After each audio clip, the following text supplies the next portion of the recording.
नमस्कार. ग्रंथाली प्रतिभांगण आयोजित काहीतरी विशेष या कार्यक्रमात सर्व प्रेक्षकांचं स्वागत. काहीतरी विशेष ही कार्यक्रम मालिका दिव्यांग आणि विशेष व्यक्ती यांच्या समस्या आणि पुनर्वसन यावर आधारित आहे. मंडळी, शिक्षण ही माणसाच्या उन्नतीची, प्रगतीची आणि महत्त्वाचं म्हणजे स्वावलंबनाची पहिली पायरी आहे. कोणताही भेदभाव न करता सर्वांना शिक्षण घेता यावं यासाठी आपल्याकडे सर्वसमावेशक शिक्षण ही योजना देखील राबवली जाते. परंतु वास्तवात आपल्याला असं दिसतं की दिव्यांग व विशेष मुलांना शिक्षणाचा हक्क बजावताना अनेक अडथळे येत असतात. या अनुषंगाने समावेशन समजून घेताना या विषयावर आपल्याला मार्गदर्शन करण्यासाठी आज ग्रंथाली प्रतिभांगणमध्ये काहीतरी विशेष या कार्यक्रमात आपल्याशी संवाद साधणार आहेत डॉक्टर अस्मिता हुद्दार. अस्मिताताई, तुमचं ग्रंथाली प्रतिभांगणमध्ये खूप खूप स्वागत. धन्यवाद. डॉक्टर अस्मिता यांच्याशी संवाद साधणार आहेत लेखिका सुधा तुंबे. सुधाताई, आपलंही ग्रंथाली प्रतिभांगणमध्ये स्वागत. डॉक्टर अस्मिता हुद्दार यांचं इथे स्वागत करण्याची विनंती मी वासुदेव तुंबे सरांना करत आहे.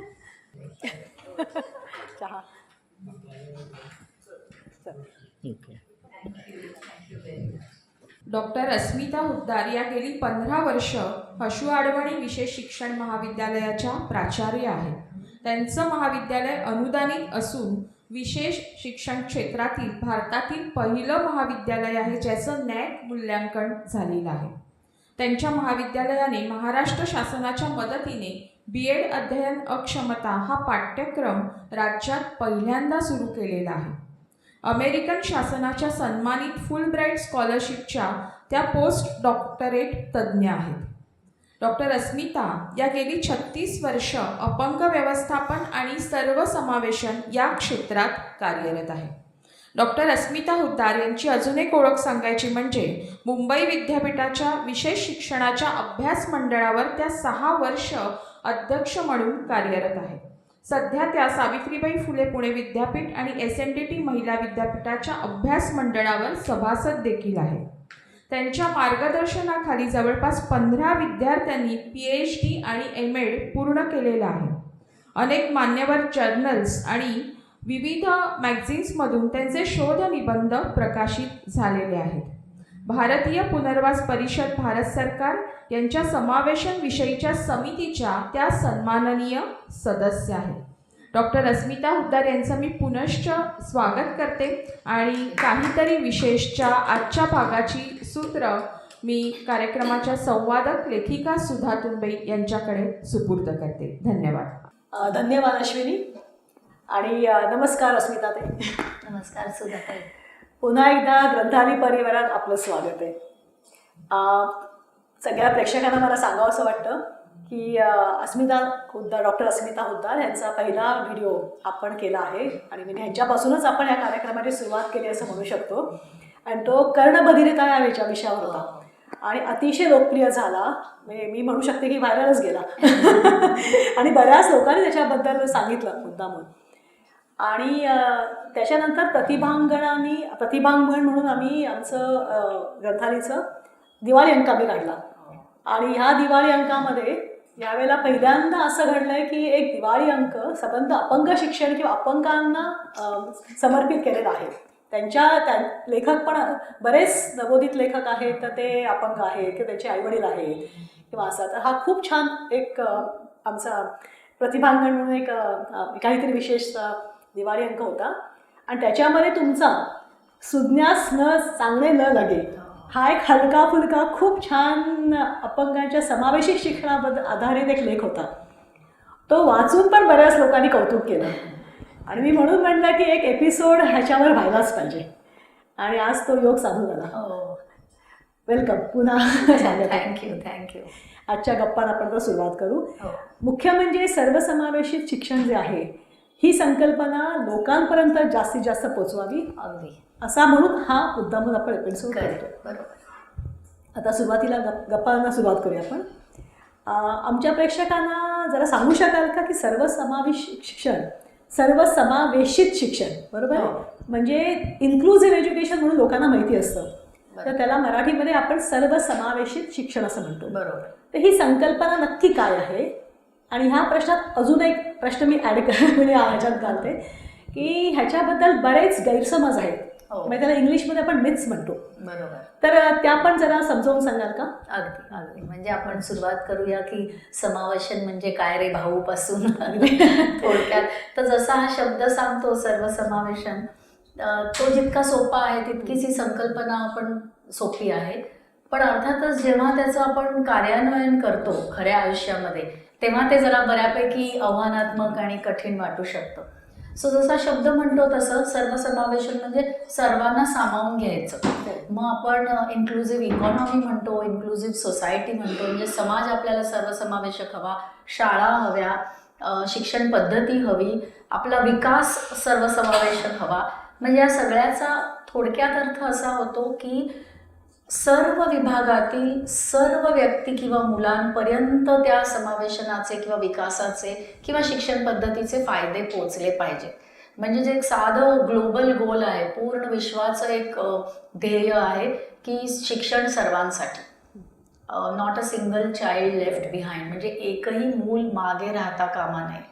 ही जी भावना आहे त्यातून ही संकल्पना पुढे आली की जो आपला विकास आहे, जी शिक्षण पद्धती आहे ती सर्वांना सामावून घेणारी हवी.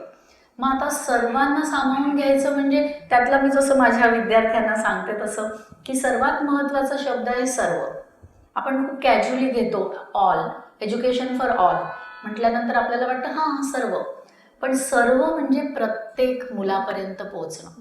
आणि जेव्हा आपण या सर्व या संकल्पनेकडे अधिक गांभीर्याने बघतो तेव्हा आपल्याला कळतं की टिपिकली फंक्शनिंग चिल्ड्रन, म्हणजे ज्यांना चुकीच्या अर्थाने नॉर्मल म्हटलं जातं, आपण हा शब्द नाही वापरणार आहोत, पण अव्यंग म्हणजे ज्यांच्यामध्ये व्यंग नाही असे जे विद्यार्थी आहेत, त्यांच्या पलीकडे जाऊन असे बरेचसे सेक्शन्स आहेत ज्यांच्याकडे लक्ष देण्याची गरज आहे, ज्यांना आपण रूढ अर्थाने वंचित गट म्हणू शकतो.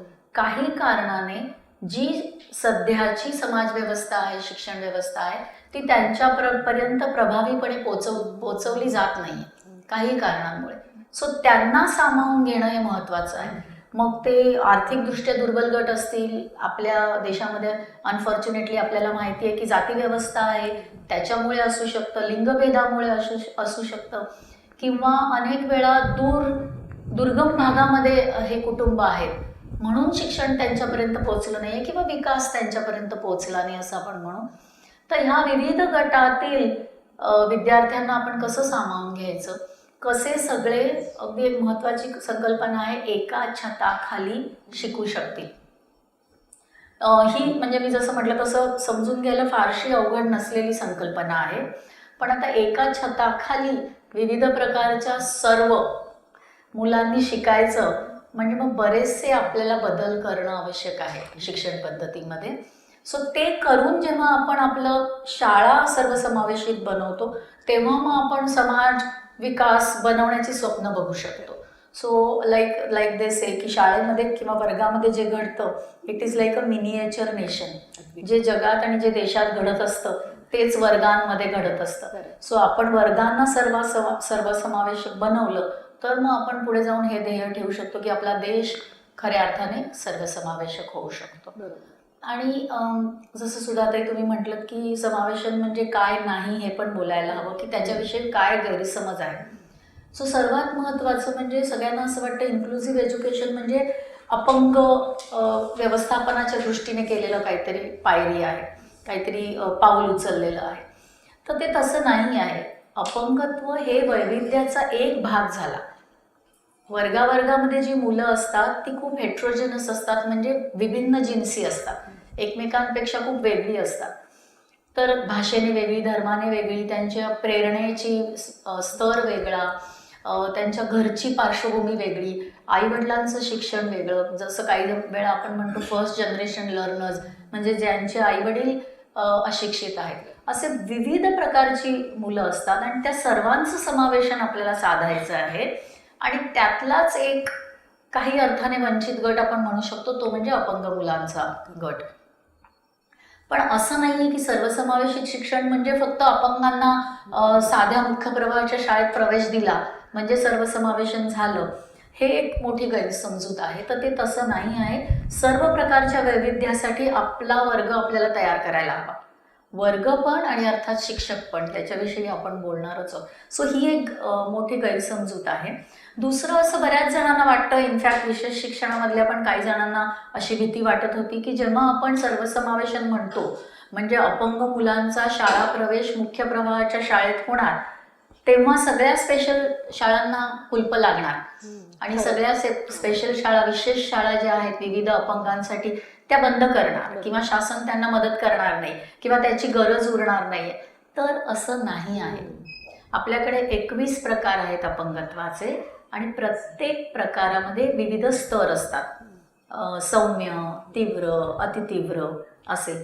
सो असे सगळे स्तर आणि असे सगळे प्रकारचे अपंगत्व पाहिलं तर सर्वांना सरसकट मुख्य प्रवाहाच्या शाळेत ढकलणं म्हणजे समावेशन नाही. तर विशेष शाळा ह्या राहणारच आहेत, त्या लागणारच आहेत. ज्या ज्या मुलांना मुख्य प्रवाहाच्या शाळेमध्ये काही कारणाने जमणार नाही, कोप अप करू शकणार नाही, आपलं शिक्षण पूर्ण करू शकणार नाही किंवा जेवढी क्षमता त्यांच्यात आहे त्याचा पूर्ण विकास करू शकणार नाही, हे जर जमत नसेल तर त्यांना विशेष शाळांचा पर्याय उपलब्ध हवा आणि असतो. सो ही जी एक मोठी गैरसमजूत आहे की विशेष शाळांची तर गरजच उरणार नाही, असं नाही. पण फक्त एक आपला ना पॉलिसी जेव्हा आपण बदलतो तेव्हा आता असं होतं ना की एखादं कुटुंब आहे आणि त्यांच्या घरामध्ये अपंगाचं डायग्नोसिस झालं, निदान झालं की या व्यक्तीला, या मुलाला काहीतरी अपंगत्व आहे. तर 20 वर्षापूर्वी असं मानलं जात होतं की पहिल्यांदा विशेष शाळेत घाला, मग त्याला मुख्य प्रवाहाच्या शाळेसाठी तयार करा, त्याला तिला, आणि मग मुख्य प्रवाहाच्या शाळेत पाठवायचं. त्याला इंटिग्रेशन पण म्हणायचंय, तुम्हाला माहिती आहे सुद्धा ते. तर पहिल्यांदा सुरुवातीच्या काळात विशेष शिक्षणच हवं, त्याला विशेष शाळाच हवी अशी मान्यता होती. आता जसं आपलं धोरण बदललं आणि आपण ग्लोबली आणि नॅशनली विविध लिगल सिस्टीमच्या द्वारे, पॉलिसीजच्या द्वारे आपण जेव्हा म्हणतो की आता धोरण आहे सर्वसमावेशनाचं, तर तेव्हा बदल काय झाला, तर दोन्ही प्रकारच्या शाळा राहणार, पण पहिला प्राथमिकता आपण सर्वसमावेशित शाळेला देणार. पहिल्यांदा जेव्हा मूल लहान असतं तेव्हा प्रथम प्रयत्न आपण असा करणार की त्याला मुख्य प्रवाहाच्या साध्या शाळेत प्रवेश देणार. तिथे काही कारणाने नाही जमलं तर मग विशेष शाळांनी सपोर्ट करायचा आहे किंवा तिथे जे आव्हानं असतात त्याच्यात मदत विशेष शाळांनी करायचं आहे. सो पूर्वीच्या ज्या विशेष शाळा होत्या त्यांचं स्वरूप कसं होतं की 1, 9, 10 एका वर्गामध्ये मुलं असतात, त्यांना घेतलं, सेग्रिगेशन आपण शब्द वापरतो, त्यांना विलगीकरण, त्यांना वेगळं काढलं, त्यांच्या वेगळ्या शाळा बांधल्या त्यांच्या गरजेनुसार, आणि मूल अपंग आहे का मग विशेष शाळेत पाठवा, असं आपलं पॉलिसी होती. आता आपण असं म्हणतोय की विशेष शाळा असू दे, पण त्यांनी स्वतःचं कामाचं स्वरूप बदलायला हवं. त्यांनी फक्त 10 मुलांना वेगळं काढून बसवायचं नाहीये, तर त्या परिसरामध्ये असलेल्या सर्व अपंग मुलांच्या शिक्षणाची थोडीफार जबाबदारी घ्यायची. मग जे मुख्य प्रवाहाच्या शाळेत विद्यार्थी आहेत, जे संघर्ष करतायत, जे कोपअप करण्याचा प्रयत्न करतायत, ज्याच्या शिक्षकांना विशेष काही माहिती नाहीये, तर त्यांच्यापर्यंत पोहोचायचं आहे. आणि अशा पद्धतीने विशेष शाळांनी आपल्या कामाचं स्वरूप बदलणं अपेक्षित आहे. पण थोडक्यात म्हणजे coming back to what you said की गैरसमज काय आहे, तर एक तर सगळ्या विशेष शाळा बंद करा अशी एक गैरसमजूत आहे, ती बरोबर नाही. आणि त्याकडे आपल्याला विशेषत्वाने लक्ष द्यायला पाहिजे, कारण मग अनेक शिक्षकांना असं वाटतं आपला नोकरी गेली किंवा रोल संपला. तर असं नाही आहे. जसं उत्क्रांतीचं तत्व असतं, आपण बदललो, परिस्थितीला आपण स्वतःसाठी अनुकूलन केलं तर मग आपली भूमिका कधीच बदलत नाही. आपण फक्त आपण काय करतो त्याच्या कामाचं स्वरूप बदलायची गरज असते. खूप छान, मस्त, एकदम तुम्ही व्यवस्थितपणे सांगितलंय. आता फक्त एकदा पुन्हा आपण याच्याकडे जाऊया, integrated education versus inclusive education. इंटिग्रेटेडला मराठीमध्ये आपण काय म्हणतो? एकात्म शिक्षण. आणि ह्याला म्हणतो आपण सर्वसमावेशित शिक्षण. ह्याच्यातला थोडक्यात फरक सगळ्यांना सांगा, म्हणजे सगळ्यांना. आता आपण असंही बघू शकतो की एखादं कुटुंब असेल आणि ज्यांच्या कुटुंबामध्ये अपंग मूल जन्माला आलं आणि त्याचं निदान झालं, तर त्यांच्याकडे शाळेचे कोणते पर्याय उपलब्ध आहेत. एक्झॅक्टली. सो ते पर्याय म्हणजे जसं मी आत्ता म्हटलं तसं विशेष शाळा, म्हणजे ज्या खास अपंग मुलांसाठी बनवल्या गेल्या आहेत. मग त्यांची खोली, त्यांचं इन्फ्रास्ट्रक्चर, त्यांच्या टीचर्सचं ट्रेनिंग, त्यांची मूल्यमापन पद्धती, परीक्षा पद्धती, शिकणं शिकवणं, रिसोर्सेस, मटेरियल, साधनं, उद्दिष्ट, स्पीड, गती शिकवण्याची, हे सगळं अशा मुलांसाठी बनवलं गेलं आहे. पाठ्यक्रम, या सगळ्याला मिळून एक शब्द पाठ्यक्रम, अशा मुलांसाठी बनवला गेला आहे ज्यांच्या विशेष गरजा आहेत. हा इंडिव्हिज्युअल असतो, म्हणजे काय म्हणतात व्यक्ती सापेक्ष, म्हणजे ते काय विद्यार्थी सापेक्ष बनवतात? विशेष शाळांमध्ये बऱ्यापैकी इंडिव्हिज्युअलाइज्ड शिक्षण प्लॅन केलं जातं, पण तरी एका वर्गामध्ये समजा 7 ते 10 मुलं असतील तर त्यांच्यासाठी एक प्रकारचा पाठ्यक्रम. पण सगळ्यांची लेवल सेम नसेल ना? No, within that group it is quite homogeneous. म्हणजे आता प्रत्येक एका व्यक्तीसाठी एक वर्ग नाही चालवला जाऊ शकत ना, सो थोडंसं प्रॅग्मॅटिक पण आहे त्याच्यामध्ये. पण जसे इतर अव्यंग मुलांच्या शाळेमध्ये, म्हणजे मुख्य प्रवाहाच्या शाळेमध्ये एका वर्गामध्ये 40, 50, 60, आजकाल 70 विद्यार्थी असतात, तसं विशेष शाळांमध्ये नसतं. सो स्टुडंट टीचर रेशो जो असतो तो वेगळा असतो आणि साधारण एका शिक्षकाच्या पाठी एक 7 ते 10 मुलं असू शकतात. मोठी असतील तर थोडी अधिक, 15 पर्यंत, हे साधारण. सो ही झाली पहिला पर्याय विशेष शाळेचा, ज्या खास बनवल्याच गेल्या आहेत अपंग बालकांसाठी. त्यानंतर एकात्म शिक्षण, जे सुद्धा ते तुम्ही उल्लेख केला, इंटिग्रेटेड एज्युकेशन, जे 30-40 वर्षापूर्वी त्याचा खूप बोलबाला होता आणि आपल्या धोरणांनी त्याला स्वीकारलं होतं. ते असं की प्रत्येक अपंग मुलाला असं वेगळं काढायची गरज नाही. त्या विद्यार्थ्याला सुद्धा मुख्य प्रवाहाच्या शाळेमध्ये इतर अव्यंग, टिपिकली डेव्हलपिंग चिल्ड्रन आपण ज्याला म्हणूया, नॉन डिसेबल्ड विद्यार्थ्यांबरोबर शिकता आलं पाहिजे. मग पहिल्यांदा एकदम काय आलं मनामध्ये की ओके, मग मुलांना आणि कुटुंबांना तयार करा आणि त्यांना मुख्य प्रवाहाच्या शाळेत पाठवा. सो इंटिग्रेटेड एज्युकेशन म्हणजे मुख्य प्रवाहाच्या शाळेतील शिक्षण, पण त्या शिक्षणाची लर्निंग, टीचिंग प्रोसेसची सगळी जबाबदारी त्या मुलावर, त्या कुटुंबावर. म्हणजे आम्ही तुला शाळेत प्रवेश दिला आहे, आता कोपअप कसं करायचं ते तू बघ. किंवा त्या काळी असं म्हटलं जायचं की हो, आम्ही प्रवेश तर दिला आहे त्याला मदत म्हणून, बिचारा अपंग आहे तर त्याचं शिक्षण कसं होणार म्हणून त्याला प्रवेश दिला आहे, पण मेरिट बेस्ड आहे बरं का आमची शाळा, कसं त्याला झेपेल ते तुम्ही बघा. म्हणजे जबाबदारी जी होती त्या पूर्ण शिक्षणाची ती त्या कुटुंबावर आणि त्या मुलावर अधिक असायचं. म्हणजे पण तेव्हा रिसोर्स टीचर्स नव्हत्या शाळेमध्ये. रिसोर्स टीचर्सची कन्सेप्ट होती, पण एक रिसोर्स टीचर 1000-2000 मुलांमध्ये काम करणार मुख्य प्रवाहाच्या शाळेत. सो खूप ते मॉडेल यशस्वी नाही झालं.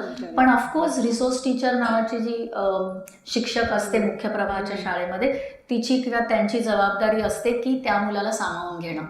पण ते खूप तुटपुंजा उपाय होता की, आणि मुख्य म्हणजे अनेक वेळा असंही झालं महाराष्ट्र, गुजरात, राजस्थान, बऱ्याचशा राज्यांमध्ये की ते जे रिसोर्स टीचर्स होते ते 1-2 मुलांना घेऊन बसवायचे आणि शिकवायचे.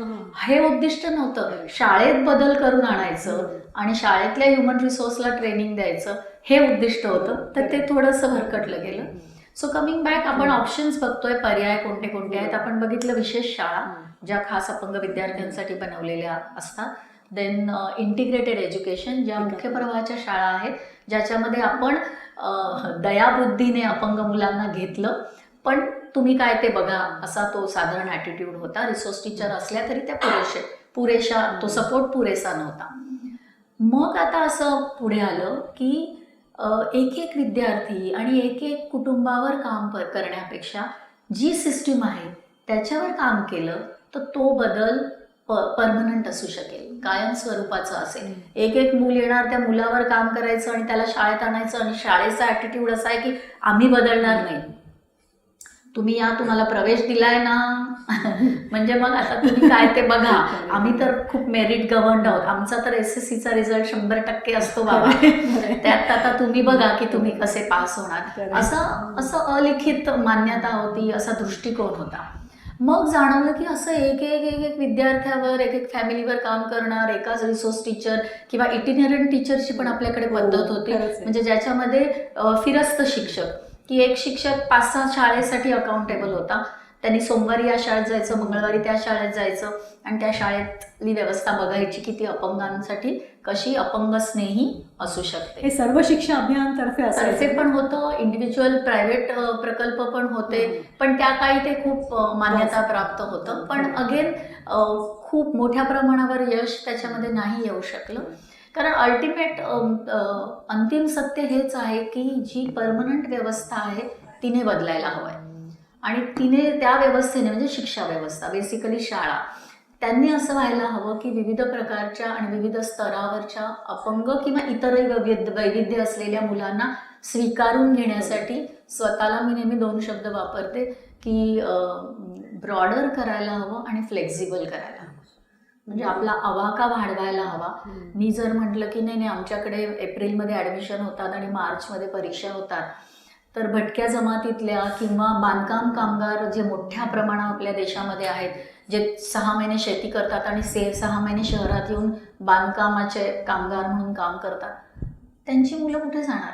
जर आपण असं धरून ठेवलं की हा महिना ॲडमिशनचा, हा परीक्षेचा, ह्यावेळी असं होणार, तर ते सर्व मुलांपर्यंत असं शिक्षण पोहोचू शकत नाही. सो मी परत एकदा म्हणेन की हा वैविध्याचा मुद्दा आहे. अपंगत्व हे एक प्रकारचं वैविध्य आहे. तेव्हा कुठेतरी सगळ्यांना जाणवलं की शाळा जर लवचिक झाल्या, त्यांचा पाठ्यक्रम लवचिक झाला आणि त्यांनी त्यांचं ब्रॉडर केलं, स्कोप वाढवला, तर मग सर्व प्रकारची मुलं आतमध्ये येऊ शकतात. तर ह्या ढोबळ 3 प्रकारच्या शाळा झाल्या आणि हा इंटिग्रेशन आणि इन्क्लुजनमधला फरक झाला की जबाबदारी कोणाची आहे. सो शाळांनी बदलणं जास्त कायमस्वरूप उपाय असू शकतो रादर दॅन वर्षोनवर्ष कुटुंबांवर काम करण्यापेक्षा. सो मग आता शाळा सर्वसमावेशित करण्याकडे आता आपल्या शासनाचं म्हणा, आपल्या धोरणांचं जागतिक स्तरावर सुद्धा सर्वांनी ते प्रयत्न सुरू केले आहेत आणि म्हणून ही संकल्पना आली की सर्वसमावेशित शिक्षण. थोडक्यात अगदी नॅरो त्याचा अर्थ असा असू शकतो की अपंग विद्यार्थ्यांसाठी केवळ विशेष शाळा हा पर्याय न राहता सर्व प्रकारच्या शाळा उपलब्ध करून दिल्या गेल्या पाहिजेत आणि मग अर्थातच कुटुंब ठरवेल की कोणची शाळा योग्य आहे. एक मुद्दा सुद्धा कारण आपण सारखं मग 3 शाळा म्हणतोय तर मग 4था राहून जाईल. सो मी विचारणार तुम्हाला आता, मी तेच विचारणार होते की 4थी ती शाळा. सो मुक्त शाळा ज्याला आपण म्हणतो, ओपन स्कूल, तो सुद्धा एक 4था मार्ग आहे. आणि आपल्याला माहिती आहे आपल्या देशामध्ये NIOS तर्फे केंद्र शासनाच्या आधारावर, राज्य शासनाच्या आधारावर आणि विविध स्वयंसेवी संस्थांच्या आधारावर मुक्त शाळांचं खूप मोठं जाळं आहे. आणि रूढ अर्थाने ज्याला आपण वंचित गट म्हणू, त्या सगळ्या प्रकारच्या वंचित गटाला ती एक संधी आहे आपलं शिक्षण लवचिक पद्धतीने पूर्ण करायला. तिकडे हे ॲडमिशनचे नियम किंवा तिकडे हे 7वी पास असेल तरच 8वीत जाता येईल किंवा तिकडे परीक्षा पद्धतीचे ढोबळ नियम, हे सगळ्यांना लवचिक केलेलं आहे. सो तो एक 4था पर्याय असू शकतो. सो असे 4 पर्याय साधारण कुटुंबांसाठी उपलब्ध आहेत. आणि मला वाटतं की NIOS म्हणजे हे मुक्त विद्यापीठ जे आहे तिथे वयाची अट नसते ना. करेक्ट. अगदी सर्वात मोठा हा फरक आहे की वयाची अट नसते तिकडे. त्याच्यामुळे जे आपलं साधारण असतं 6 वर्षाचं मूल पहिलीत आणि मग त्याच पठडीतून मुलं पुढे जातात आणि त्यातून अपंग मुलं सुद्धा 16, 17, 18 वर्षाची असतात जोपर्यंत ते 10वी पर्यंत पोहोचतात तोपर्यंत. सो हे जे सगळे काही जणांना उत्पन्न साधनांकडे बघावं लागतं शिक्षण सोडून, मग त्यांना 10-12 वर्षानंतर परत आपलं 10वी पूर्ण करायचं असू शकतं. तर त्यासाठी हे मुक्त शाळा आणि मुक्त विद्यापीठ आपल्या देशामध्ये आहेत. आणि हे मुक्त विद्यापीठ 12वी पर्यंत असतं.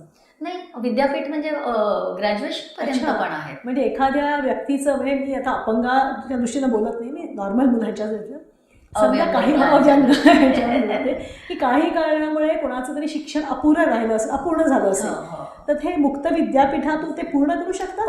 म्हणजे डिग्री लेवल पर्यंत मास्टर्स पण आहे मुक्त विद्यापीठांमध्ये. सो म्हणजे बेसिकली सेल्फ पेस्ड, माझ्या गतीने मी शिकेन. आता मला नोकरी करावी लागते, काहीतरी धंदा करावा लागतोय, कारण म्हणजे त्याच्याशिवाय माझं जगणं शक्य नाही, तर मी गॅप घेतली आणि मग मी पूर्ण केलं. सो वयाची अट नाही. आणि हे जे ढोबळ ॲडमिशन्सचे त्यांचे जे पर्याय असतात आपले, त्याच्यामध्ये बरीचशी लवचिकता आलेली असते. सो अनेक प्रकारच्या वंचित गटाला त्याचा फायदा होतो आणि अपंग विद्यार्थ्यांनाही होऊ शकतो. खूपच चांगला उपक्रम आहे हा. हो, अगदी खऱ्या अर्थाने सर्वसमावेशक. अगदी. आणि खूप मोठ्या प्रमाणावर ह्या विद्यार्थी याचा फायदा घेत असतात. अनेक वेळा आपल्यासारख्या मध्यमवर्गीय माणसांना कल्पना नसते की किती मोठ्या प्रमाणावर वंचित गटातली मुलं आहेत. अनेक वेळा आपल्याला वाटतं की दॅट्स अ स्मॉल मायनॉरिटी, म्हणजे 100पैकी 3-4 जण असतील जे अशी कामगारांची मुलं आहेत किंवा 3-4 जण असतील ज्यांना विशेष गरजा आहेत. असं नाही आहे. आकडे आता मला कोट नाही करता येते, पण आकडे जवळजवळ 30 ते 35% पोहोचलेले आहेत की एवढ्या मोठ्या संख्येने शिक्षण व्यवस्थेच्या बाहेर असलेले किंवा आत येऊन संघर्ष करत असणारं हे पॉप्युलेशन आहे आणि त्यांना विविध प्रकारे सहाय्य आणि सपोर्ट देण्याचं आपलं उद्दिष्ट आहे. म्हणजे मग आपण जे छोटंसं फ्रेज आहे एज्युकेशन फॉर ऑल, अगदी साधी संकल्पना आणि 3च शब्द आहेत, शिक्षण सर्वांसाठी, पण त्याच्या मागे वर्षोनवर्ष आपण धावतो आहोत. पण खूपच बदल झाले त्याचा अर्थ ना शिक्षण Absolutely. व्यवस्थेत. अगदी झाले आहेत, चांगले बदल आहेत. त्याचा स्वीकार करणं गरजेचं आहे, कारण अनेक वेळा अनेक बदल मग देहधोरणाच्या स्तरावर राहतात आणि त्याचा हे प्रचार आणि प्रसार होत नाही. तसं व्हायला नको. तर आपण आता इथे प्रसार करूया, प्रचार आणि प्रसारासाठीच इथे आहोत आपण. अगदी अगदी. आता एक खूप मोठा प्रश्न की कोण ठरवतं हो की विशेष मुलांनी कुठल्या शाळेत जायचं. आता ह्या 4 प्रकारच्या शाळा आहेत. मग कोण ठरवणार कोण? कारण पालकांना बिचारे ते इतके त्या मुलाच्या म्हणतात तसं त्यांना म्हणजे कळत नसतं काय करायचं, कारण सगळेच पालकांना काही ट्रेनिंग मिळालेलं नसतं. ते म्हणजे बघून बघून मुलाच्या कलेनी घेऊन त्यांना शिकवत असतात. आणि मग हे अगदी लहानपणी जेव्हा ते मूल असं समजतं की तुम्हाला आपल्या मुलात काहीतरी आहे, दोष आहे, अशा वेळी कसं ठरवणार आपण की कुठल्या शाळेत कशा मुलांनी जायचं? आता त्याची पहिली पायरी तर हीच आहे की 4 पर्याय माहीत असणं गरजेचं आहे. आणि सर्वात मोठं म्हणजे काय म्हणू, अनफॉर्च्युनेटली या सर्व 4 प्रकारच्या शाळा सर्व विद्यार्थ्यांना उपलब्ध नाही आहेत. म्हणजे मी जर म्हणेन की मी ह्या भागात राहते आणि आपल्या कायद्याप्रमाणे आपल्याला सांगितलं 1 रेडियसच्या किलोमीटरच्या आत माझी शाळा मला हवी, तर विशेष शाळेत जाऊन मी एक कुटुंब म्हणून ठरवलं की माझ्या बालकाला विशेष शाळेत पाठवायचं आहे, तर ती सर्वांसाठी उपलब्ध नाही. अनेक वेळा इन्क्लुझिव्ह शाळासुद्धा माझ्याजवळ पास उपलब्ध नसते. त्यामुळे हा सर्वात मोठा मुद्दा आहे की हे कागदोपत्री 4 पर्याय आपण पाहिले, पण प्रत्येक कुटुंबाला ते 4 पर्याय रेडीली उपलब्ध असतील जवळच, सहज शक्य असं नाही आहे. पण आता धरून चाललो की 4 पर्याय आहेत आणि मग कुटुंबाला ठरवायचं आहे की काय करायचं आहे. सो सुधाताई तुम्ही म्हटल्याप्रमाणे सर्वात महत्त्वाचं म्हणजे कुटुंब ठरवणार, हे अगदी महत्त्वाचं आहे. आणि हे का अधोरेखित करावं लागतं? अनेक वेळा पुनर्वसन व्यावसायिक जे असतात, विशेष शिक्षक, स्पीच थेरपिस्ट, विविध प्रकारचे सायकॉलॉजिस्ट, काउन्सिलर्स, थेरपिस्ट, अनेक जणांना असं वाटू शकतं की पालकांना काय माहिती, त्यांना काय कळणार, मी सांगते किंवा मी सांगतो. तर हे जी भूमिका दोघांच्या, व्यावसायिकांच्या आणि पालकांच्या, ह्या आपल्याला समजून घेणं महत्त्वाचं आहे. तो अंतिम निर्णय हा पालकांचाच असतो, कितीही ते आपल्याला अशिक्षित किंवा न समजणारे वाटले तरी. कारण व्यावसायिक असतात, ते roll in and roll out होतात. आज ही 3 वर्षाची थेरपी दिली, त्या व्यक्तीने मार्गदर्शन केलं, शेवटी निर्णय त्या व्यक्तीचा, व्यावसायिकाचा असू शकत नाही. जसं मी माझ्या विद्यार्थ्यांना सांगते की नॅव्हिगेशन व्यावसायिकाने करायचं, म्हणजे गाडी चालवताना स्टिअरिंग व्हील पालकांच्या हातात, निर्णय त्यांनी घ्यायचे आणि व्यावसायिकांनी मार्गदर्शन करायचे की आता डावीकडे वळलं तर बरं पडेल ना, इकडे गर्दी आहे, आपण ह्या बाजूला जाऊया. अनेक वेळा व्यावसायिक स्टिअरिंग व्हील हातात घेतात, जे योग्य नाही आहे. सो कोण ठरवणार? तर डेफिनेटली पालक ठरवणार. पण यस, अनेक वेळा, आणि मी अगेन असंही नाही म्हणणार की अशिक्षित पालकांना ठरवता येत नाही, सुशिक्षित पालकांनाही ठरवता येत नाही. एकतर बऱ्यापैकी कठीण तो निर्णय असतो, फार इम्पॅक्टिंग, त्याचा खूप मोठा परिणाम करणारा हा निर्णय असतो. आणि तुम्ही अगदी डॉक्टर, इंजिनियर आणि PhD असलात तरी जर अपंग मूल पहिलं असेल त्या कुटुंबात, तुम्ही इक्वली गोंधळलेले असतात. सो त्याच्यामुळे पालकांना सशक्त करणं हे व्यावसायिकांचं काम आहे, पुनर्वसन व्यावसायिकांचं, आणि त्यांना निर्णय घेण्यास मदत करणं हे फार महत्त्वाचं असतं. याच संदर्भात सांगेन की आपल्याला सगळ्यांना माहिती आहे IEP असतं, म्हणजे इंडिव्हिज्युअलाइज एज्युकेशन प्रोग्रॅम. प्रत्येक मुलासाठी एक प्रोग्रॅम बनवायचा असतो आणि त्याच्यामध्ये त्याने कुठच्या शाळेत घ्यायचं, किती एक्झम्पशन्स घ्यायचे, कितवीपर्यंत काय सपोर्ट लागणार आहे, थेरपी किती लागणार आहे, ह्याचं सगळ्याचं त्याच्यामध्ये प्लॅनिंग असतं. त्या कागदपत्रावर पालकांची सही गरजेची असते. असं नाही आहे की व्यावसायिकांनी ठरवलं की ह्याला मुख्य प्रवाहाच्या शाळेत घाला, हिला विशेष शाळेत घाला. तर सगळ्या पर्यायांचा विविध अंगांनी विचार करून उपलब्ध काय आहे ते बघून, भावंड कुठच्या प्रकारच्या शाळेत आहेत, किती जवळ आहे, किती ट्रॅव्हल करायचं आहे, शहरांमधनं 2.5 तास ट्रॅव्हल करून विशेष शाळांमध्ये जाणारी मुलं आहेत. तर हे सगळं बघून केस बाय केस व्यावसायिकांनी मदत करावी आणि पालकांनी ठरावावं, हे त्याचं ढोबळ उत्तर देता येईल. आणि एक फक्त मुद्दा ॲड करते की आपण नंतर बोलणार आहोत की सेवा सुविधा आणि सवलती काय आहेत या मुलांसाठी. तर ज्या शाळेमध्ये मुलाला प्रवेश घ्यायचा आहे ते कुठच्या बोर्डाच्या अंतर्गत येतं, ज्या कॉलेजमध्ये प्रवेश घ्यायचा आहे ते कोणत्या विद्यापीठाच्या अंतर्गत येतं आणि त्यांची धोरणं काय आहेत हे पालकांनी नक्की बघावं. कारण एक कायदा ढोबळ सांगतो की रिझर्वेशन हवं शाळेमध्ये किंवा सेवा सुविधा सवलती हव्या, ह्या हव्या, अध्ययनक्षम मुलं असेल तर ह्या गरजा, व्हिज्युअली इम्पेअर्ड असेल तर ह्या गरजा आहेत, ह्या सोयी हव्या. पण त्याचं इम्प्लिमेंटेशन जे आहे ते बोर्ड्स आणि युनिव्हर्सिटीज करत असतात आणि शासन आणि UGC अशा प्रकारच्या विविध संस्था त्याचं मार्गदर्शन करत असतात. सो आपल्या मुलाला जो प्रवेश घ्यायचा आहे तिथे काय काय सेवा सुविधा आहेत हे पालकांनी थोडंसं बघितलं तर मग तो पण निर्णय घेण्यासाठी एक मुद्दा असू शकतो. आणि भाषा पुन्हा ना मीडियम मीडियम ऑफ इन्स्ट्रक्शन ते पण फार महत्त्वाचं असतं, कारण ह्या मुलाला कळायला पाहिजे ना. आता मी थोडंसं तुम्हाला एक उदाहरण देते की कोरियामध्ये मला स्वतःला आलेला अनुभव आहे की तिकडे आपल्या भारतामध्ये नुकतंच हे सुरू झालं होतं ना 10 वर्षापूर्वी की आता एकात्मिक शिक्षणापासून आपण सर्वसमावेशक करणार होतो. आणि कोरिया या प्रगत देशात तर सर्वसमावेशक शिक्षण असतं. तर मी साधारणपणे असे शिक्षक वगैरे भेटायचे रस्त्यात, तर मी त्यांना विचारायचे की तुमच्या इथे विशेष शाळा आहेत का. तर त्याचे आश्चर्यचकित व्हायचे की विशेष शाळा म्हणजे काय असतात. त्यांना हे म्हणजे संकल्पनाच माहीत नव्हती. आणि काय होतं की बऱ्याच वेळा अशी रस्त्यात अशी मुलं कळतं ना आपल्याला त्या मुलामध्ये काहीतरी आहे, तर ते पालक सांगायचे की नाही आम्ही अमेरिकेत होतो पण आता हे आमच्या मुलाला ॲस्पर्जर म्हणजे ऑटिझम आहे किंवा मतिमंदत्व आहे हे आम्हाला समजलं. मग अमेरिकेमध्ये इंग्रजी भाषा असते आणि ह्या मुलांना दुसरी भाषा शिकवणं कठीण जातं काही. त्याच्यामुळे म्हणून आम्ही आता कोरियात परत आलो आहोत. तर वडिलांना पुन्हा आता मी ते कोरियात आता जॉब घेतोय, कारण का एकत्र कुटुंब पद्धती बरीच असते कोरिया, म्हणजे असे सगळे नाती ठेवले असल्यामुळे. आणि भाषा तिकडे सगळीकडे कोरियन भाषा आहे ना, इंग्रजी हा प्रकारच नाहीये. त्यामुळे त्या मुलाचा फारच चांगला प्रोग्रेस होतोय. पण म्हणजे मग तिकडे विशेष शाळा आधी होत्या, आधी असतील. कारण जगभरामध्ये ते मॉडेल वापरलं गेलं होतं की सुरुवातीला सगळ्यांना वाटलं की विशेष शाळा हे उत्तर आहे आणि मग नंतर हळूहळू तरी प्रगत देशांमध्ये आता काय झालं की त्यांना कळलं. आणि एक तर छोटा देश आहे, वर्गात मुलं तशी पण सर्वसाधारण शाळांमध्ये पण अतिशय कमी मुलं, म्हणजे 20-25 मुलं असतात, त्यात 1-2 मुलं तर अशी असतील. आणि शिक्षकांना सरसकट व्यवस्थित ट्रेन केलेलं असतं आणि शिक्षकांच्या हाताखाली पण पुन्हा त्या मुलांकडे बघणारे लोक असतात, पालकांचे सपोर्ट ग्रुप्स असतात. त्याच्यामुळे आणि साधारणपणे 14-16 वर्षापासून त्यांना व्होकेशनल ट्रेनिंग सुरू करतात व्यावसायिक.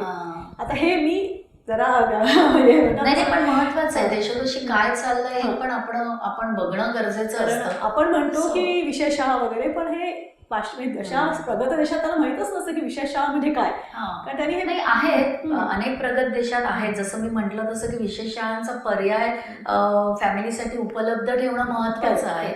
पण जसं तुम्ही म्हटलं तसं 2 महत्वाच्या गोष्टी आहेत मला असं वाटतं. एक म्हणजे टीचर स्टुडंट रेशिओचं कमी असेल तर वर्गामधलं वैविध्य हाताळता येतं. माझ्याकडे 15 किंवा 25 मुलांपर्यंत जर गट असेल तर मी समजून घेईन की हिची काय गरज आहे, त्याची काय गरज आहे, त्याची भाषिक गरज आहे आणि हिची अपंगत्वामुळे आलेली गरज आहे, तर मग ते मॅनेजेबल होऊन जातं. हा एक मुद्दा फार महत्वाचा आहे आणि तो भारतीय शाळांमध्ये सर्वात मोठं आव्हान आहे. एक आणि दुसरं म्हणजे प्रशिक्षण. सो आपल्या देशामध्ये शिक्षकांचं प्रशिक्षण बऱ्यापैकी 2 पॅरलल गाड्यांमधनं चालल्यासारखं आहे. विशेष शिक्षक व्हायचं असेल तर पाठ्यक्रम विशेष शिक्षणाचा शिकायचा, वेगळी डिग्री मिळवायची आणि तुम्ही विशेष शिक्षक होता. आणि जर तुम्हाला अव्यंग टिपिकली डेव्हलपिंग मुलांचे शिक्षक व्हायचं असेल तर ज्याला आपण BEd म्हणतो, जनरल BEd आणि स्पेशल BEd, ह्या 2 पॅरल पटरीवरनं चाललेल्या गाड्या आहेत. तर ते कुठेतरी आता आपण बऱ्यापैकी बदलण्याचा प्रयत्न करत आहोत. नवीन पाठ्यक्रम सुद्धा त्या अनुषंगाने विकसित आहे. पण कोरियासारख्या प्रगत देशामध्ये कदाचित असं एक प्रशिक्षण असेल की ज्याच्यामध्ये सर्वांच्या गरजा भागवण्याचं शिक्षण दिलं जातं. त्यामुळे मग वर्गात जर माझ्या समोर शिकवताना वेगवेगळ्या प्रकारचे विद्यार्थी आहेत, so I feel I am trained enough to deal with those. आणि पुन्हा ती बडी म्हणजे मुलं एकमेकाला मदत करतात असतं. आणि हे किती साधारणपणे काय 14-16 वर्षापर्यंत मग व्होकेशनल ट्रेनिंग असतंच. तर आपल्या भारतामध्ये पण ते व्होकेशनल ट्रेनिंग आता MEP 2020च्या अंतर्गत ह्या सर्व गोष्टींना अत्यंत महत्त्व आलेलं आहे. स्किल्सला महत्त्व आलेलं आहे. आपल्या सगळ्यांना माहिती आहे कौशल्य आधारित आता सगळं पाठ्यक्रम आणि सगळे करायचे आहे आणि अर्थातच त्याचा फायदा अपंग विद्यार्थ्यांना होणारच आहे. आता अजून एक महत्त्वाचा प्रश्न की आता सर्वसमावेशी शिक्षण आपण आता भारताच्या दृष्टीनं पण म्हणतोय की हे विशेष मुलांसाठी कितपत योग्य असतो आपल्या आजच्या या परिस्थितीमध्ये? खरंच योग्य आहे का? की एखादा तीव्र हे तुम्ही घेताय ऑटिझमग्रस्त विद्यार्थी आहे, त्याला अशा शाळेमध्ये पाठवायचं का?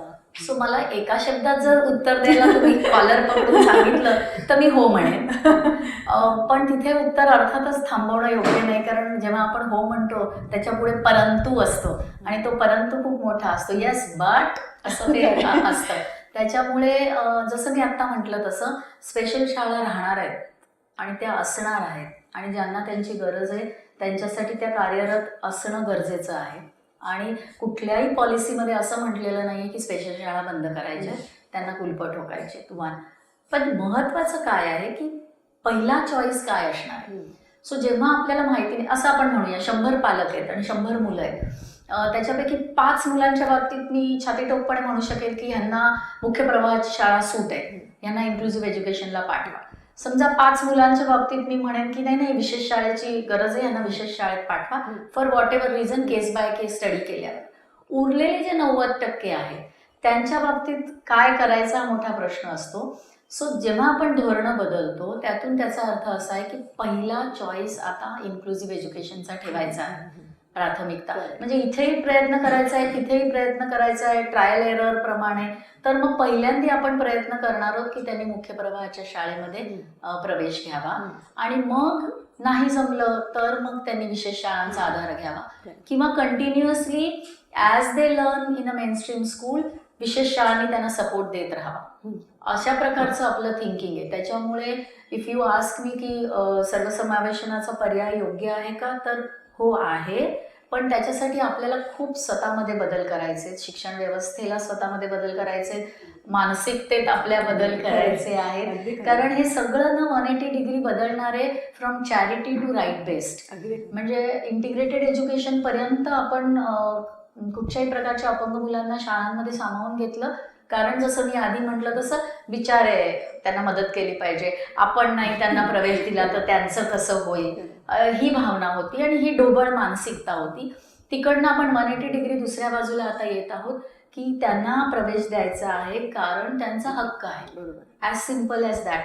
हक्क आहे, कायद्याने दिलेला हक्क आहे, म्हणून त्यांना शिक्षण त्यांच्यापर्यंत पोहोचवणं आपल्या सगळ्यांची जबाबदारी आहे. म्हणजे शासनाची आहे आणि सामान्य जनतेची सुद्धा आहे. सो हा फरक आपण आता समजून घेणं गरजेचं आहे. एक ह्यासाठी सुद्धा की कुठेतरी जेव्हा आपण चॅरिटी मोडला जातो की मला मराठी शब्द दयाबुद्धी म्हणूया किंवा मदत ह्या अर्थाने जेव्हा करतो ना तेव्हा आपण दर्जेचं भान नाही ठेवत. शाळेत दिली आहे ना ॲडमिशन, दुपारचा खाऊ मिळतो, मिड डे मील मिळतं आणि पास होत आहेत ना विद्यार्थी, मग आता आणि सर्वांगीण विकास वगैरे ह्या फार पुढच्या भानगडी झाल्या असं. तर जेव्हा आपण हक्क म्हणून एखाद्याला प्रवेश देतो तेव्हा मग शिक्षणावरही हक्क आहे, शिक्षणामध्ये चालणाऱ्या सामाजिक प्रक्रियेमध्ये हक्क आहे, जसं आपण म्हणून मैत्रीचा हक्क आहे, को करिक्युलर ॲक्टिव्हिटी स्पोर्ट्समध्ये नाटकात भाग घ्यायचा, सगळ्याचा तो एक हक्क बनतो आणि ते सर्वात महत्त्वाचं ठरतं. म्हणून आपल्याला ह्या सर्वसमावेशित शाळा हव्या आहेत ज्या सर्व प्रकारच्या विविधता असलेल्या मुलांना सामावून घेतील आणि शिक्षण याकडे हक्क या नजरेने बघतील. तर म्हणून अगदी पहिल्यांदा आपल्याला जो बदल करायचा आहे तो म्हणजे मानसिकतेत बदल करायचा. अगदी खरं. आणि मानसिकता कोणाची? सगळ्यांची. कारण तुम्हाला एक सांगू का की अगदी म्हणजे वर्गात ॲडमिशन घेतात, कारण आता ह्या विषयावर आपण आता हा एपिसोड करणार आहोत किंवा तुमचा हा लेख वाचला मासिकातला करेक्ट. आणि लोकांनी मला प्रश्न विचारले की अहो पण म्हणजे आमच्या मुलाबरोबर अशी मुलं शाळेत आली तर कसं चालेल, म्हणजे तुम्ही फार म्हणताय पण असं नाही होत, त्या मुलाबरोबर आमचं मूल म्हणजे आता आमच्या मुलांच्या शाळेत हे मूल आलं. म्हणजे ती बोलण्याची पद्धत एवढी विचित्र होती की मला ते जाणवलं. म्हणलं तुम्हाला हा प्रश्न नक्की विचारायला पाहिजे. अगदी बोलण्यात सुद्धा ही मुलं आणि ती मुलं असं असतात, एक्झॅक्टली आपली मुलं आणि ती मुलं असंही असतात. सो फार महत्त्वाचा आहे हा मुद्दा की जी मानसिकता बदलायची ती कोणाची, तर सर्वांची. मी नेहमी म्हणते शिक्षण सर्वांसाठी आहे, त्यामुळे जबाबदारी सर्वांची आहे आणि बदल कोणी करायचा आहे तर सर्वांनी करायचं आहे. म्हणजे पुनर्वसन व्यावसायिक आहे, विशेष शिक्षक मी आहे म्हणून मी जर म्हटलं मी तज्ज्ञ आहे, मला सगळं माहिती आहे, तर असं नाही. मला पण माझी मानसिकता तपासून बघण्याची गरज असते. तो हे जे विविध घटक आहेत, पालक आणि कुटुंब, स्वतः अपंग विद्यार्थी, शाळा व्यवस्था, शासन आणि मी अगदी प्रकर्षाने सांगेन म्हणजे माध्यमं, सोशल मीडिया किंवा कन्व्हेन्शनल मीडिया, ते कशा प्रकारे अपंगत्वाला प्रोजेक्ट करता आहेत. ते एक हसण्याचं साधन म्हणून अपंगाला वापरू शकतात किंवा नेहमी कमी लेखलेला एक मानसिकता असू शकते. सो बदल करायचे आहेत ते सर्वांनी करायचे आहेत. आणि मला असं स्वतःला असं वाटतं की जे शासनाने बदल करणं किंवा लिगल सिस्टीमने जे बदल करणं अपेक्षित आहे ते केले आहे. आता the ball lies in our court की आपण काय करतो आहे. नियम बनलेत, guiding principles are there, policies are there, right to education act आहे, RPWD ॲक्ट आहे ज्याच्यामध्ये अपंग पुनर्वसनाविषयी सगळी माहिती दिलेली आहे. म्हणजे म्हटलं तर लायब्ररीच्या पुस्तकांमध्ये सगळं व्यवस्थित आहे जे असायला हवं. पण आपण म्हटलं तसं सर्वांनी आपण जर आपली भूमिका निभावली नाही तर मग ते सफल होऊ शकत नाही. मानसिकता लोकांची बदलायला पाहिजे. हो. आणि मानसिकता म्हणजे पालक काय म्हणतात वर्गात जर तुमचे 40 मुलं असतील तर एक मूल समजा अपंग असेल तर 39 मुलांची मानसिकतेचा प्रश्न येत नाही, कारण मुलं सामावून घेतात. लहान मुलं असतात त्यांना त्यांची वेगळी असते वृत्ती. त्यांचे पालक त्यांना शिकवतात की ह्याच्याशी बोलू नको, ह्याच्याशी खेळू नकोस, तर त्याला हे पण संशोधन असं सांगतं की अगेन सर्व या शब्दांकडे मी येईन की शिक्षण सर्वांसाठी, जबाबदारी सर्वांची आणि सर्व एकत्र आले तर फायदा कोणाचा, तर फायदा सर्वांचा. हे सर्वात महत्त्वाचं लक्षात घेतलं पाहिजे. अनेक वेळा असं वाटतं इन्क्लुझिव्ह एज्युकेशन आपण आणलंय म्हणजे वंचित गटाचा फायदा होईल, इन्क्लुझिव्ह एज्युकेशन आपण आणलंय म्हणजे अपंग विद्यार्थ्यांचा फायदा होईल, असं नाही आहे. संशोधनाने सिद्ध केलं आहे की जेव्हा आपल्या वर्गामध्ये वैविध्य असतं तेव्हा शिक्षण व्यवस्थित होतं. कारण जगामध्ये असे सेक्शन्स नाही आहेत ना, फक्त अपंगांचे, फक्त इंग्रजी माध्यम येणारे, फक्त सुशिक्षित पालकांची मुलं, असे सेक्शन नाही आहेत. जेव्हा आपण मुलाला जगण्यासाठी शिकवण्याचा प्रयत्न करतो आणि जेव्हा आपण मानतो की शिक्षणाचं उद्दिष्ट ते आहे की फक्त परीक्षा पास होणं नाही तर 10वी नंतरच्या जगासाठी त्या मुलाला आपण तयार करतो, तेव्हा जर जगामध्ये विविधता आहे, जर जगामध्ये अपंग विद्यार्थी आहेत तर मग ते तुमच्या शाळेत आणि वर्गात असणार आणि त्यातनं आपली बालकं म्हणजे जे अव्यंग बालक आहेत ती समृद्ध होणार. They are getting more readier for the world around, जगासाठी ते तयार होतात. सो हे अगेन पालकांना समजावून सांगितलं पाहिजे. आपल्याकडे ना मेरिट ची चुकीची एक समजूत आहे की आपण म्हणतो नाही, जसं मी म्हटलं तसं आमच्या शाळेत पूर्ण 100% निकाल लागतो आणि फक्त हुशार विद्यार्थ्यांसाठीच ही शाळा आहे वगैरे, जे शहरी लाड जे केले जातात ते खरं तर बरोबर नाही आहे. त्यामुळे जेव्हा आपण म्हणू की ओके माझ्या मुलाला असं तयार करा की तो जगासाठी तयार होईल, तर मग जरुरी नाही आहे की त्यांचा SSCचा रिझल्ट 100% असेल. अगदी खरं लागायला हवा, पण मुद्दा हा आहे की आपला निकषच चुकलेला आहे शिक्षणाकडे बघण्याचा. सो तसं झालं नाही पाहिजे. आणि तसं झालं तर कुठेतरी सर्व पालकांना कळेल की 40 मुलामध्ये जिथे माझा मुलगा एक विद्यार्थी आहे तिथेच एक अंध मुलगी आहे आणि तिथेच एक अध्ययन अक्षमता असलेला मुलगा आहे, तर त्याने माझ्या मुलाचं नुकसान नाही होणार आहे, तर त्याला हे सगळं अधिक चांगल्या प्रकारे कळणार आहे आणि तो जास्त तयार असणार आहे बाहेरच्या जगासाठी. सो परत मानसिकता ह्याचं एक हे आहे. आणि दुसरं म्हणजे मानसिकतेबद्दल मी नेहमीच म्हणते की सर्वात फुकट आणि स्वस्त काय असेल तर ते आहे. कारण आपल्याला इन्फ्रास्ट्रक्चर बनवायचं आहे, आपल्याला पाठ्यक्रम बदलायचे आहेत, आपल्याला शिक्षकांना प्रशिक्षण द्यायचं आहे, आपल्याला मीडियाला सजग करायचंय, या सगळ्यामध्ये अर्थातच निधी लागणार आहे. अगदी खरं. पण सर्वात चकटफू काय आहे तर आपली स्वतःची मानसिकता सर्वांनी बदलणं. सो ती सुरुवात आहे. आणि मग जसं म्हटलं तसं कोरियाचंही तुम्ही उदाहरण दिलं तसं प्रशिक्षण. खरं. कारण किती सकारात्मक असलं तरी सगळं कॉमन सेन्समध्ये बसणार नाहीये की हा मी खूप सकारात्मक आहे, मी त्या अध्ययनक्षम असणाऱ्या विद्यार्थ्याला किंवा स्वमग्न असणाऱ्या विद्यार्थिनीला किंवा व्हीलचेअर युजर विद्यार्थिनीला सर्व प्रकारची मदत करू शकेन असं नाही. सकारात्मकता ही सुरुवात. त्यानंतर मला माहिती हवी, मला थोडे स्किल्स हवे आणि काय नेमकं करायचं त्याची थोडंसं प्रशिक्षण आवश्यक आहे. आणि मानसिकता शिक्षकांची पण बदलायला पाहिजे. ॲब्सोल्युटली, अगदी. कारण विशेष शिक्षक त्या शाळेत समजा असेल तर त्या विशेष शिक्षकांना डावललं जातं असंही बऱ्याच लोकांनी सांगितलेलं आहे. की म्हणजे आता ह्याच्यावर जेव्हा डिस्कशन चालूच होतं तेव्हा मी विशेष शिक्षकांशी सुद्धा बोलले या विषयावर. तर ते म्हणाले की आम्हाला ह्या ज्या रेग्युलर, आता मला अतिशय राग येतो रेग्युलर हा शब्द, मुख्य प्रवाहाची शाळा, त्या मुख्य प्रवाहाच्या शाळेमध्ये एक रिसोर्स रूममध्ये एक शिक्षक असते, ती विशेष शिक्षक असते. तर ते त्यांचं म्हणणं असं की आम्हाला त्यांच्या टीचर रूममध्ये ते आम्हाला सहभागी नाही ठेवते. ते तिथून हे सुरुवात करायची म्हणजे मुलं कशी एकत्र येतील जर शिक्षक एकत्र नाही आले तर. पण मी म्हणेन की कुठच्याही एका मोठ्या गटामध्ये जेव्हा छोट्या गटाला जायचं असतं तेव्हा दोन्हीकडनं प्रक्रिया होण्याची गरज असते. मला स्वतःला असं वाटतं विशेष शिक्षकांनी सुद्धा अधिक डायनॅमिक होण्याची, अधिक आपली भूमिका समजून घेण्याची आणि थोडंसं एक्स्ट्रा माईल रन करून काहीतरी करण्याचा प्रयत्न केला तर त्यांना सामावून घेणं शिक्षकांना कठीण नाही. कारण मुळात तो एक ॲडिशनल हात असणार आहे ना, की मला माझ्या वर्गामध्ये 4 अपंग मुलं आहेत 60 पैकी आणि मला कळत नाही, सुधरत नाही, काय करू. आणि there is a help, somebody who can help, somebody who knows what to do.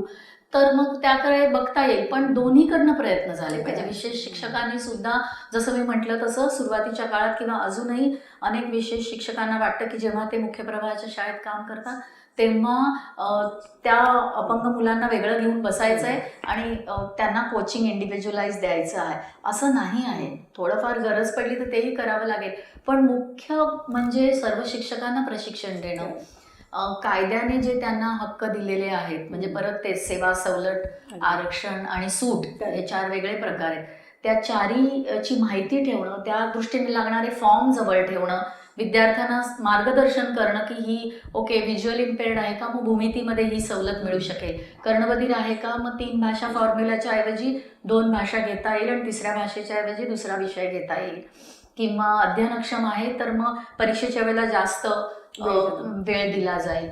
किंवा त्या उत्तरपत्रिकेवर छापा मारता येतो की विद्यार्थी अपंग आहे, म्हणजे मग स्पेलिंग आणि ह्रस्वदीर्घाच्या चुकांकडे दुर्लक्ष करता येईल. अशी मोठी यादी आहे. ती माहिती करून घेऊन पालकांना सांगणं की हे याला सूट आहे, हे याने मिळवण्याची गरज आहे, हे काम जास्त मोठ्या स्तरावर होण्याची गरज आहे. त्यापेक्षा आपण आपल्या 2 मुलांना घेऊन शिकवत राहिलो असं केलं तर मग नाही यशस्वी होऊ शकत तो प्रयत्न. आता तुमची शाळेने तुम्हाला त्या मुलाला घेतली, ॲडमिशन घेतली, शिक्षक पण आहे, शिक्षकांचं पण समावेशन झालंय, सगळं झालं. आता त्या विशेष मुलाला जर जमलंच नाही त्या शाळेत, मग अशा वेळी त्यांना काय करायचं? मग अशा वेळी म्हटलं तसं एक तर विशेष शिक्षणाचे पर्याय उपलब्ध ठेवणं गरजेचे आहे. म्हणजे मी म्हटलं तसं त्यांना नुसतं लोटून द्यायचं, दरवाजे बंद नाही करायचे. सो केव्हाही बाउन्स बॅक होऊन ते मूल परत विशेष शिक्षणाच्या शाळेत येऊ शकलं पाहिजे. ते आपल्याकडे आहे बऱ्यापैकी. तसं चालतं की त्यांना मुख्य प्रवाहाच्या शाळेत पाठवलं आणि असं वाटलं की ते कोपअप नाही करतायत कुठच्याही आधारावर, अकॅडमिकली, सोशली, पण त्यांना जमत नाहीये तर परत येण्याचा पर्याय उपलब्ध असतो. किंवा मग आत्ता आपण बोललो तसं मुक्त शाळा आणि NIOSचा सुद्धा पर्याय असतो की जेणेकरून ते विशेष शिक्षण किंवा मुक्त शिक्षण एका लेवलपर्यंत पूर्ण करतील, म्हणजे पुढच्या दरवाजे उघडतील. जसं SSC होणं महत्त्वाचं असतं, मग ITI होऊ शकतं किंवा महाविद्यालयात प्रवेश मिळू शकतो किंवा कुठच्याही प्रमाणपत्राच्या कोर्ससाठी असू शकतं की तुमच्याकडे SSC असणं आवश्यक आहे. मग हे पल्ला गाठायचा असेल तर त्याला परत विशेष शाळा मदत करू शकतात किंवा मुक्त शाळांच्या मदतीने ते होऊ शकतात. आता ह्या मुक्त शाळा कुठे असतात सांगा? म्हणजे आपल्या अस्तित्वात असलेल्या शाळेमध्ये असतात का नाही, कशा असतात it is like a parallel system. हां. त्या अनेक राज्यांमध्ये आणि केंद्र शासनातर्फे चालवल्या जातात. स्वयंसेवी संस्थांची ते सेंटर्स असतात. एकच पाठ्यक्रम असतो आणि तुमचं वय आणि तुमचं आधीचं शिक्षण याप्रमाणे ते बघितलं जातं आणि त्याप्रमाणे प्रवेश दिला जातो. आणि विविध प्रकारच्या वंचित गटातील मुलं एकत्रही शिकू शकतात किंवा कधी कधी त्यांचे वेगवेगळे वर्गही असू शकतात. अच्छा. पण अनेक आपल्या ज्या मुख्य प्रवाहातल्या शाळा आहेत त्यांचेही NIOSचे युनिट्स असतात. अच्छा. विविध संस्थांमध्ये हे युनिट चालवले जातात किंवा मग काही स्वयं NGOज आहेत, नॉन प्रॉफिट ऑर्गनायझेशन्स आहेत ज्या केवळ मुक्त शाळा चालवतात. अच्छा. सो तुम्ही आजकाल जसं आपण म्हणतो तसं सर्च इंजिनमध्ये गेलो की बरीचशी माहिती आपल्याला येते, तेव्हा अशा केंद्रांची माहिती आपल्याला मोठ्या प्रमाणावर उपलब्ध झालेली दिसून येते. पण अर्थातच पहिला पर्याय आपल्याला पारंपरिक अर्थाने चालणाऱ्या शाळांचा ठेवणं गरजेचं आहे आणि ज्यांना ते शक्य नाही ते त्या मुक्त शाळेचा सोशल स्किल्ससाठी तुम्हाला शाळेची गरज असते ना, की तिकडे एक 50 मुलं असतात, कधी काहीतरी एक सोशल तसं NIOS मध्ये पण गटांमध्ये असतं. शिक्षण अच्छा. असतं. पण येस, सोशल स्किल्स फार महत्वाचे असतात आणि अनेक वेळा तुम्ही कधी लहान मुलांना विचारून बघा की ते शाळेत का जातात. म्हणजे मी नेहमी माझ्या विद्यार्थ्यांना सांगते की तुम्हाला फार वाटतं की तुम्ही इतिहास भूगोल शिकवता म्हणून मुलं शाळेत येतात. अजिबातच नाही. मी अगदी परवा माझ्या भाचीला पण लहान आहे, पहिलीतली, तिला विचारलं की शाळेत का जातेस तू, हा प्रश्न मी अनेक मुलांना विचारते आणि बरेच जण हेच उत्तर देतात, मैत्री करण्यासाठी. कारण माझ्या मैत्रिणी तिथे आहेत. सो आपला इतिहास भूगोलाचा फोकस आहे, पण they are very clear, they are there for social dynamics. So ते सोशल डायनॅमिक्स पण शिक्षणाचा महत्वाचा भाग आहे. आणि म्हणून आपण म्हणूया की सर्वसमावेशित शिक्षणाचे ना 3 स्तर आहेत. पहिल्यांदी म्हणजे नुसतंच त्यांना ऍडमिशन देणं. अनेक वेळा आपल्याला वाटतं की हां, सर्वसमावेशित शिक्षण म्हणजे काय, तर प्रवेश दिला ना मुख्य प्रवाहाच्या शाळेमध्ये, त्या विद्यार्थ्याला प्रवेश दिला म्हणजे सर्वसमावेशन झालं. तर असं नाहीये, तो फक्त पहिली पायरी आपण गाठली की प्रवेश दिला, एनरोलमेंट. दुसरी पायरी आहे that child has to learn. तिथे त्याने ते शिकलं पाहिजे, नुसतं पास नाही झालं पाहिजे. सो विद्यार्थी जे शिकता आहेत, जे जे कौशल्य, पाठ्यपुस्तक जे शिकतायत ते सर्व ह्या मुलांपर्यंत पोहोचलं पाहिजे. ॲक्सेस हा सर्वात महत्त्वाचा मुद्दा इथे येतो. आणि तिसरा स्तर म्हणजे social dynamics in the class. वर्गामध्ये बरंच काही चालू असतं जे कदाचित शिक्षकांना माहीतही नसतं, पण त्यांचे गट असतात, त्यांची दुश्मनी असते, त्यांची मैत्री असते, त्यांचं गॉसिप असतं, त्यांनी शिक्षकांना ठेवलेले लेबल्स असतात. हे जे सगळं सोशल डायनॅमिक्स चालू असतं, त्या सगळ्याचा जेव्हा भाग आपली अपंग मुलं होती तेव्हा आपण म्हणू की समावेशन यशस्वी झालं. नुसतं एनरोलमेंटची संख्या वाढवणं हवं आहे आपल्याला ते, पण ते पुरेसं नाहीये. तर फक्त पहिला टप्पा आणि त्याच्यानंतर ती मुलं तिथे टिकली पाहिजे आणि शिकली पाहिजे, हे महत्वाचं आहे. आणि अर्थातच त्याच्या पुढे जाऊन एक प्रत्येक, जसे आपल्या सगळ्यांना एक आयडेंटिटी असते, मी त्या शाळेचा आहे, मी त्या कॉलेजचा आहे, आम्ही सगळे रियुनियनला भेटलो. एक आयडेंटिटी आपली शाळा आणि आपली संस्था, शैक्षणिक संस्था आपल्याला देते, एक भान देते, एक सामाजिक पर्पज देते. अनेक वेळा रियुनियन एकत्र येऊन काही कार्य करतात. सो जो अपंग विद्यार्थी त्या शाळेमध्ये शिकला आहे तो पण इक्वली पार्टिसिपेट आहे का ह्या सगळ्यांमध्ये, नुसताच शिकलोय आणि पास झालोय नाही, तर त्याच्या पुढे. आणि तेव्हा मग आपण म्हणू की सर्वसमावेशन यशस्वी झालं. सो तो तिसरी पायरी पण आपल्याला फार दूरचा पल्ला आहे. पण मला असं वाटतं निदान आपली स्वप्न, आपली ध्येय तरी आपण निश्चित केली तर मग प्रवास त्या दिशेने होऊ शकतो. आता आपण आपण काय म्हणतात तसं एक शाळा, उदाहरणार्थ एक शाळा घेऊ.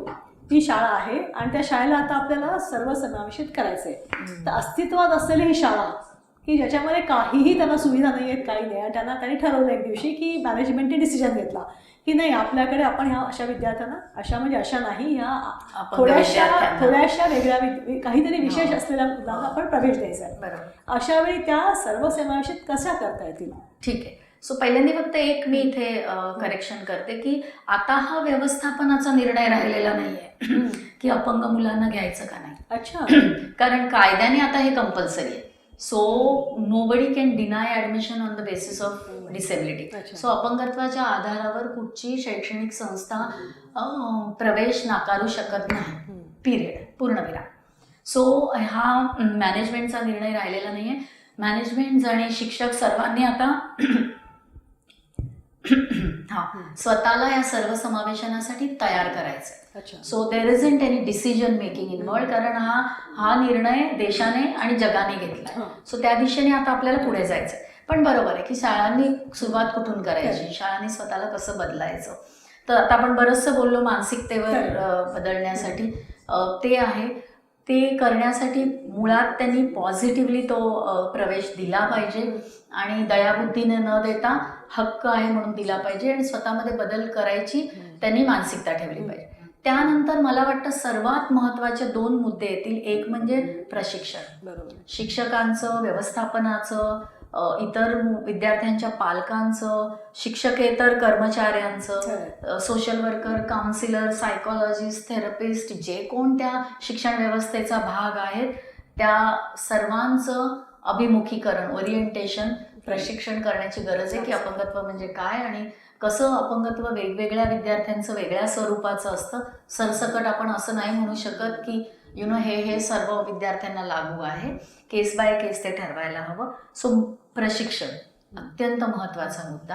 सर्वांचं प्रशिक्षण, जसं मी म्हटलं तसं विशेष शिक्षकांचं, पुनर्वसन व्यावसायिकांचं सुद्धा प्रशिक्षण होण्याचं गरजेचं आहे की आपली भूमिका आपण कशी बदलणार आहोत, ज्याप्रमाणे देशाची ध्येय बदल.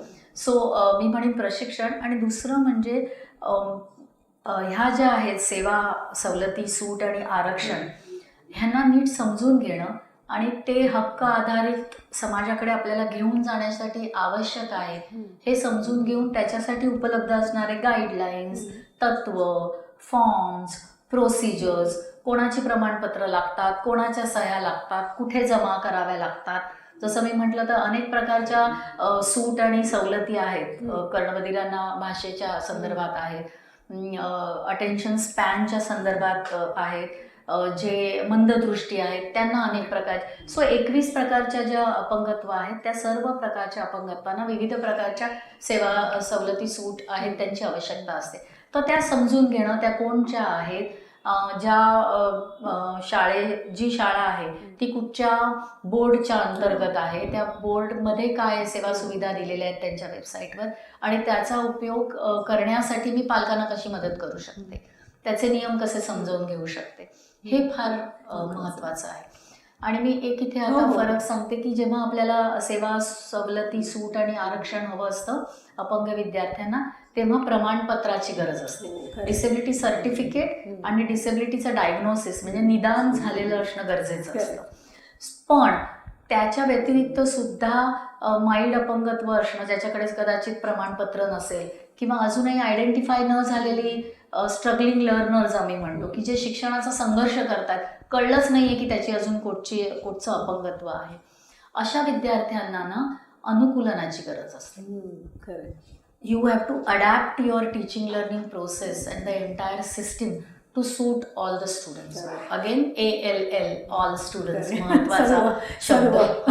सो त्याच्यासाठी प्रमाणपत्राची गरज नाही लागत. एखादा मूल आहे ज्याला कमी ऐकू येतं म्हणून त्याला जर पहिल्या बाकावर बसायची त्याची गरज असेल तर आपण विचारायची गरज नाही की तू प्रमाणपत्र आण.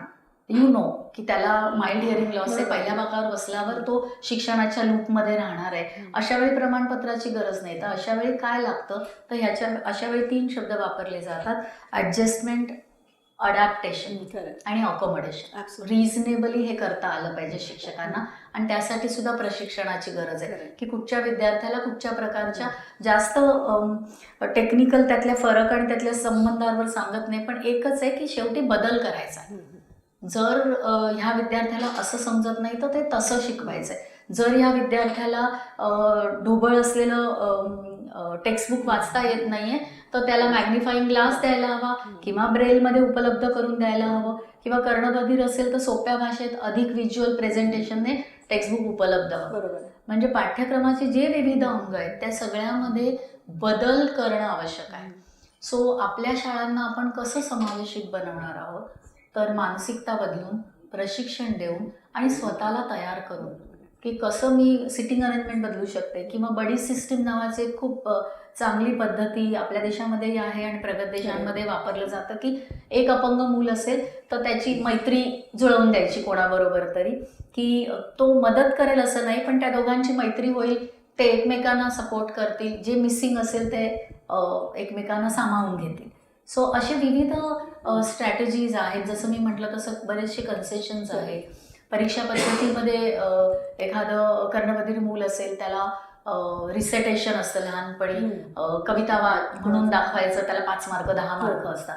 सो त्याच्याऐवजी त्याने लिहून दाखवली तर चालेल, किंवा त्याचं ते उच्चार स्पष्ट नसतील तर चालेल, किंवा अर्थातच साईन लँग्वेजने करायचं असेल तर त्याला करायला मुभा दिली पाहिजे. तो अशा प्रकारे आपल्याकडे पूर्ण जी सिस्टीम आहे त्याच्यामध्ये कसं आपण अनुकूलन करू शकतो, कसं ॲडजस्टमेंट करू शकतो आणि कसं अकोमोडेशन त्यांना देऊ शकतो. खूप छान. आणि त्याच संदर्भात सुद्धा ते तुम्हालाही माहिती आहे, UDL हा शब्द प्रामुख्याने वापरला जातो, युनिव्हर्सल डिझाईन फॉर लर्निंग. तर संकल्पना अशी आहे, जसं सुरुवातीला तुम्ही म्हणालात सुद्धा ते, की पालकांना हेजिटेशन असतं की अरे माझ्या मुलाच्या वर्गामध्ये एक अंध विद्यार्थी येणार, मग स्पीड कमी होणार किंवा मग माझ्या मुलाकडे लक्ष दिलं जाणार नाही. तर ते तसं नाही आहे.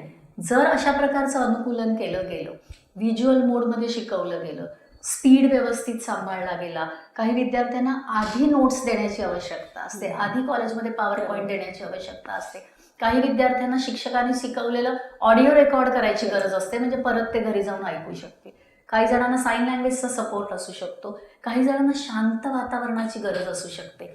आपल्याला वाटतं कर्णबधिर मूल आहे म्हणजे मग गोंगाट असेल तर काय फरक पडतंय, तो ऐकत नाही, असं नाही आहे. उलटं त्याने जे ॲम्प्लिफायर लावलंय त्यातनं सगळे आवाज मोठे होत आहेत, तेव्हा त्याला शांत कोपरा देण्याची गरज आहे. जे मूल पटकन डिस्ट्रॅक्ट होतं, ADHD आहे, त्याला दर 5 मिनिटांनी उठून एक फेरी मारायला परवानगी द्यायला हवी. बंदिस्त छोट्या वर्गामध्ये किंवा हात खाली ठेवून बोला किंवा हात हलवू नका असं त्याला चालणार नाही.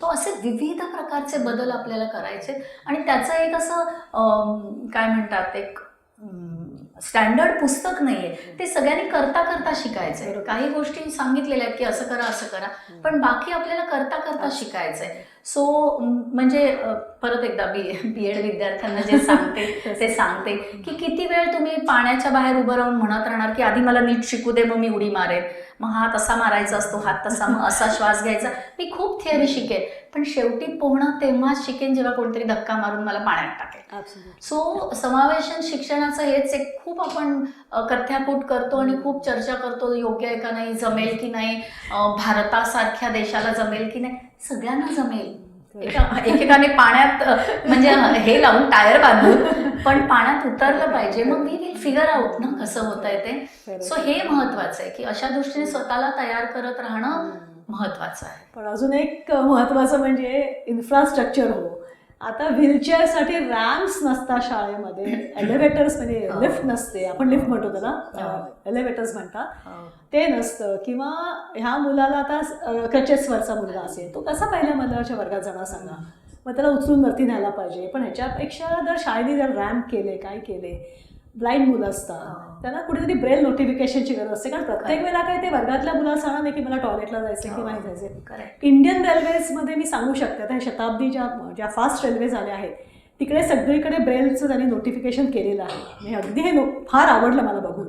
तसं शाळांमध्ये अजून अनुकूलन झालेलं नाही. तर ते बदल व्हायला पाहिजे असं तुम्हाला वाटत नाही? ऑफकोर्स आम्हाला वाटतं सगळ्यांनाच वाटेल. प्रश्न आहे की तिथे आपण कसे पोहोचणार, राईट. सो गाईडलाईन्स आहे, आपल्याला माहिती आहे सुगम्य भारत नावाचा प्रकल्प सुद्धा आहे ॲक्सेसिबिलिटीसाठी. ॲक्सेस फार महत्त्वाचा असतो आणि infrastructure can be a barrier or a facilitator. Infrastructure तुम्हाला मदत करू शकतं किंवा ते अडथळे निर्माण करू शकतं. सो इन्फ्रास्ट्रक्चरमध्ये सुधारणा करायला हव्या.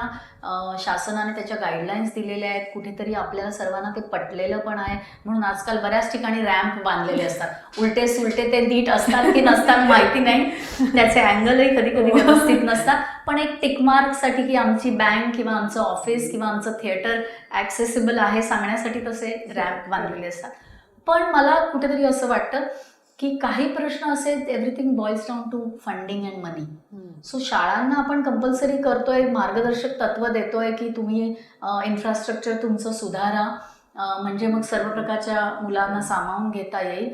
पण अजूनही शाळांना हा प्रश्न आहे की रिसोर्स टीचर अपॉइंट करू किंवा रॅम्प बांधून घेऊ किंवा लिफ्ट बांधू, पण त्याच्यासाठी फंड्स कुठनं येणार. सो अनेक वेळा काही गोष्टी तिथे अडतात, तर त्यासाठी आम्ही मोठ्या प्रमाणात सांगतो की CSR फंडिंगचा उपयोग करा. कॉर्पोरेट सोशल रिस्पॉन्सिबिलिटीचा फंड जो आपल्या देशामध्ये मॅन्डेटरी आहे लिस्टेड कंपनीजसाठी, अनेक वेळा असं होतं की कंपनी शोधत असतात की या फंडचं काय करायचं, आणि अनेक नॉन प्रॉफिट ऑर्गनायझेशन झगडत असतात की शाळा वगैरे झगडत असतात. सो कुठेतरी पब्लिक प्रायव्हेट पार्टनरशिप, म्हणजे हे काही शब्द जरा मोठे आहेत, पण मला वाटतं तेच आपल्याला मार्ग दाखवू शकतात, at least in terms of funding. एक आता आपण फॅसिलिटेटर्स आणि बॅरियर्सबद्दल आणि ॲक्सेसबद्दल बोलतोच आहोत, तर मी एक सांगते, अनेक वेळा असं वाटलं जातं की रॅम्प बांधला, लिफ्ट बांधली आणि फायर फायटिंग सिस्टीम ठेवली किंवा सायनेज लावले तर प्रश्न मिटेल. So again that is just the first level.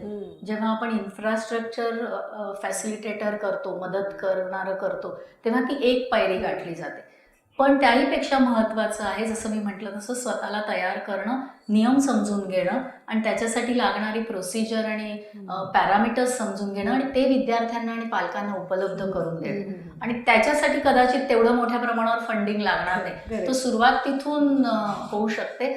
But yes, as you sed, हो, रॅम्प हवा, लिफ्ट हवी, व्हीलचेअर वापरणारं मूल असेल तर वर्गखोली त्या विद्यार्थ्याची खाली हवी, लॅब्स ग्राउंड फ्लोअरला हव्या, ॲक्सेस हवा. हळूहळू करतोय आपण प्रयत्न त्या दिशेने. एकदम काही निराश चित्र आहे असं नाही. ऑफकोर्स जो बदल होतोय त्याची गती अजून जास्त असेल तर बरं आहे. पण कुठेतरी मला असं वाटतं की ही शाळा, ह्या शाळेमध्ये इन्फ्रास्ट्रक्चर नाही असं पॉइंट आउट करण्यापेक्षा त्या शाळेचेही आपल्या काही समस्या असतात. कोण त्यांना मार्गदर्शन करू शकेल की ओके, हे 15 गोष्टी करायच्यात, यातल्या 5 गोष्टी तुम्ही पटकन करू शकता, ह्या 5 गोष्टीवर तुम्ही मेहनत करा, ह्या 5 गोष्टींसाठी फंड गोळा करण्याचा प्रयत्न करा. सो नेमकं इम्प्लिमेंटेशन कसं करायचं, बदलाचं व्यवस्थापन कसं करायचं, ह्याचंही मार्गदर्शन होणं गरजेचं आहे. शाळा करतायत बऱ्याचशा, आणि माझं तरी शाळांबद्दल आणि शिक्षकांबद्दल फार सकारात्मक मत आहे की हो, आपल्याला अजूनही चांगली, अधिक सकारात्मक मानसिकता हवी आहे, अधिक चांगलं इन्फ्रास्ट्रक्चर हवं आहे, अधिक चांगले नियम जे सर्वांना सोपे आहेत, समजून घेतील आणि त्याचं इम्प्लिमेंटेशन होईल, हे हवं आहे. पण सर्वसमावेशनाबद्दल आम्ही नेहमी एक म्हणतो की ते डेस्टिनेशन नाही आहे, ती जर्नी आहे. तिथे आपण एके दिवशी सगळेजण पोहोचणार आहोत असं कधीच होणार नाही. तो एक प्रवास आहे, तो सगळ्यांनी मिळून करायचा आहे आणि त्याच्यात सर्वांचा फायदा होणार आहे अल्टिमेटली. ह्या भावनेने आपल्याला ते करायचं आहे. ह्याच्यावरच तुम्हाला एक मी पुढे करते की पूर्व अटी कोणत्या. आता तुम्ही म्हणता ही जर्नी आहे, या जर्नीसाठी आपण सुरुवात केली, हे यशस्वी मला करून दाखवायचे, ह्याच्यासाठी पूर्व अटी कोणत्या असतात? मला वाटतं जे आपण स्टेप्स म्हटल्या की यशस्वी होण्यासाठी काय करायचं, त्याच मोठ्या प्रमाणावर पूर्व अटी असू शकतात. आणि त्याच्यामध्ये प्राधान्याने मी म्हणेन प्रशिक्षण, आणि अगदी सखोल प्रशिक्षण असं नाही. 6 दिवसीय किंवा 15 दिवसीय अभिमुखीकरण शब्द कदाचित जास्त चांगला आहे. ओरिएंटेशन, की अपंगत्वाचे प्रकार काय, जास्त त्याची व्याख्या काय आहे आणि त्याचे कॉजेस अँड प्रिव्हेंशन, हे सगळं काही न करता, माझ्या विद्यार्थ्यांमध्ये एक ADHD आहे आणि माझ्या विद्यार्थ्यामध्ये एक ॲसिड अटॅक विक्टीम आहे, किंवा माझ्या ह्याच्यामध्ये मेडिकल डिसेबिलिटीज पण खूप असतात, मेंटल हेल्थ इश्यू असलेले विद्यार्थी आहेत. अशा वेळी 2 गोष्टी, एक तर मी ओळखायचं कसं, शंका कशी घ्यायची आणि त्याला कशी मदत करायची की जा आणि डायग्नोसिस करून आण, म्हणजे निदान करून आण, प्रमाणपत्र घेऊन ये. कारण अनेक विद्यार्थी आज संघर्ष करतायत वर्गामध्ये, त्यांच्या पालकांनाही माहिती नाही की हा का संघर्ष करतोय, त्याला येत आहे आणि हिला का येत नाही आहे, शिक्षकांनाही माहिती नाही आहे की मी तर किती छान शिकवलं पण हेच 2 जण का पास होत नाही आहेत, आणि त्या विद्यार्थ्यांना स्वतःलाही कळलेलं नाही की व्हॉट्स रॉंग, काय आहे जे इतरांना जमतंय आणि मला जमत नाही आहे. आणि त्याचं कारण नेहमीच तो आळशी आहे, ती उद्धट आहे, तो ॲरोगंट आहे, तो मुडी आहे, ही उत्तरं नेहमी नसतात. सो त्याचे मागे काही उत्तरं अशी असू शकतील की त्यांच्यामध्ये माइल्ड मॉडरेट प्रकारचं अपंगत्व असू शकतं. सो काय करायचं आहे, पूर्व अटी काय, तर पहिलं म्हणजे पूर्व अट आहे की मॅपिंग करणं. शाळांमध्ये जे कोणी विद्यार्थी आहेत त्यांच्यामध्ये जर अपंगत्व असेल, विशेष गरजा असतील, तर त्याचं मॅपिंग होणं, म्हणजे माहीत असणं की राजू हा विद्यार्थी आहे, त्याचं हे अपंगत्व आहे, त्याच्या ह्या गरजा आहेत, त्याची एक फाईल किंवा डॉक्युमेंट्स. ती विद्यार्थी आहे, तिच्या ह्या गरजा आहेत आणि तिच्यासाठी हे प्लॅन करणं आवश्यक आहे. अशा पद्धतीने शाळांमधील, वर्गांमधील आणि पूर्ण शिक्षण व्यवस्थेमध्ये जी अपंग विशेष शिक्षण असणारी बालकं आहेत त्यांचं मॅपिंग होणं, त्यांचं आयडेंटिफिकेशन होणं गरजेचं आहे. ही एक लेवल. आणि मग एकदा मला माहिती आहे की हा विद्यार्थी अंध आहे, या विद्यार्थ्याला ADHD आहे, अशा वेळी मग मी काय करायचं, त्याची माहिती आणि कौशल्य त्या संदर्भात माझ्याकडे असणं गरजेचं आहे. सो परत एकदा मानसिकता मोठ्या प्रमाणावर असण्याची पूर्वअट आहे की कशी मानसिकता आहे. त्याच्याही पूर्वी मी म्हणेन की शासनाच्या ध्येयधोरणं, पॉलिसी आणि आपले लिगल सिस्टीम, आपले कायदे अलाइंड हवे, जे फॉर्च्युनेटली मी म्हणेन आहेत, समर्थक आहेत, समर्थक आहेत, रेकमेंड करता आहेत, मार्ग दाखवता आहेत. सो एका विशिष्ट प्रमाणावर खोलात गेलं तर त्याच्यावरही टीका करता येईल की असं नको तसं हवं होतं. पण ढोबळमानाने आता एक दिव्यांग व्यक्ती म्हटल्यानंतर थोडासा अवेअरनेसची एक लेवल गाठली आहे. एक थोडंसं हे भान आलंय की अरे ह्या विद्यार्थ्यांना घ्यावं लागेल काही कारणाने, त्यांची ॲडमिशन नाकारता येणार नाही. आणि मग त्याच्यानंतर चला त्यांना 10वीपर्यंत पोहोचवणं, त्यांचं शिक्षण पूर्ण करणं आपली जबाबदारी आहे, एवढं थोडंसं अंदाज आलेला आहे. सो तेच पुढे नेता आलं पाहिजे. त्याला सपोर्ट म्हणून प्रशिक्षण आणि त्याला सपोर्ट म्हणून स्वतःची तयारी करणं शाळांनी. अशा विद्यार्थ्यांना घेण्यासाठी, शाळेला म्हणजे प्रवृत्त करण्यासाठी शाळेसाठी काही सुविधा आहेत का, की शासनाने की तुम्ही अशी मुलं घेत, म्हणजे अपंग मुलांना ॲडमिशन दिली तर तुम्हाला आम्ही अशा एक्स्ट्रा या सुविधा दिली? सो ते बोर्ड जे असतात विविध शाळांचे, आपलं SSC बोर्ड जे असतं ते आपल्या बोर्ड, स्टेट बोर्ड ह्याच्या अंडर येतं. सगळ्या बोर्ड नाही, तुम्ही दुसरे जे बोर्ड्स आहेत त्या सगळ्या बोर्डच्या वेबसाईटवर अपंगांसाठी काय आरक्षण, सेवा, सुविधा, सवलत दिलेली आहे. शाळेसाठी काय असतं? नाही, शाळेनेच ते काम करायचं आहे ना. समजा एखादा विद्यार्थी आहे, लो विजन आहे किंवा ब्लाइंड आहे, त्याला भूमिती जमत नसेल तर भूमितीच्या ऐवजी दुसरा विषय देणं हे कोणी करायचंय? हे शाळांनी करायचं. ह्याच्यासाठी शाळेसाठी काय वेगळ्या म्हणजे मार्गदर्शक तत्व आहेत आणि इट इज मेड मॅन्डेटरी. आणि 3 गोष्टी आहेत. हो, फंडिंग मी जसं म्हटलं तसं मला स्वतःला असं वाटतं शासन सगळ्या फंडिंगची जबाबदारी नाही घेऊ शकत. It has to be public private partnership. So शासनाने सगळ्या शाळांना इन्फ्रास्ट्रक्चर द्यावं, सगळ्यांचं प्रशिक्षण करावं. आजच्या घडीला मला माहिती नाही आकडा बरोबर आहे का, पण मी जस्ट सर्च इंजिनवर बघत होते तर मला वाटतं आपल्या देशामध्ये 95 लाख 5 वर्षापूर्वीचा आकडा आहे शिक्षक आहेत आणि 25 ते 30 लाख शाळा आहेत.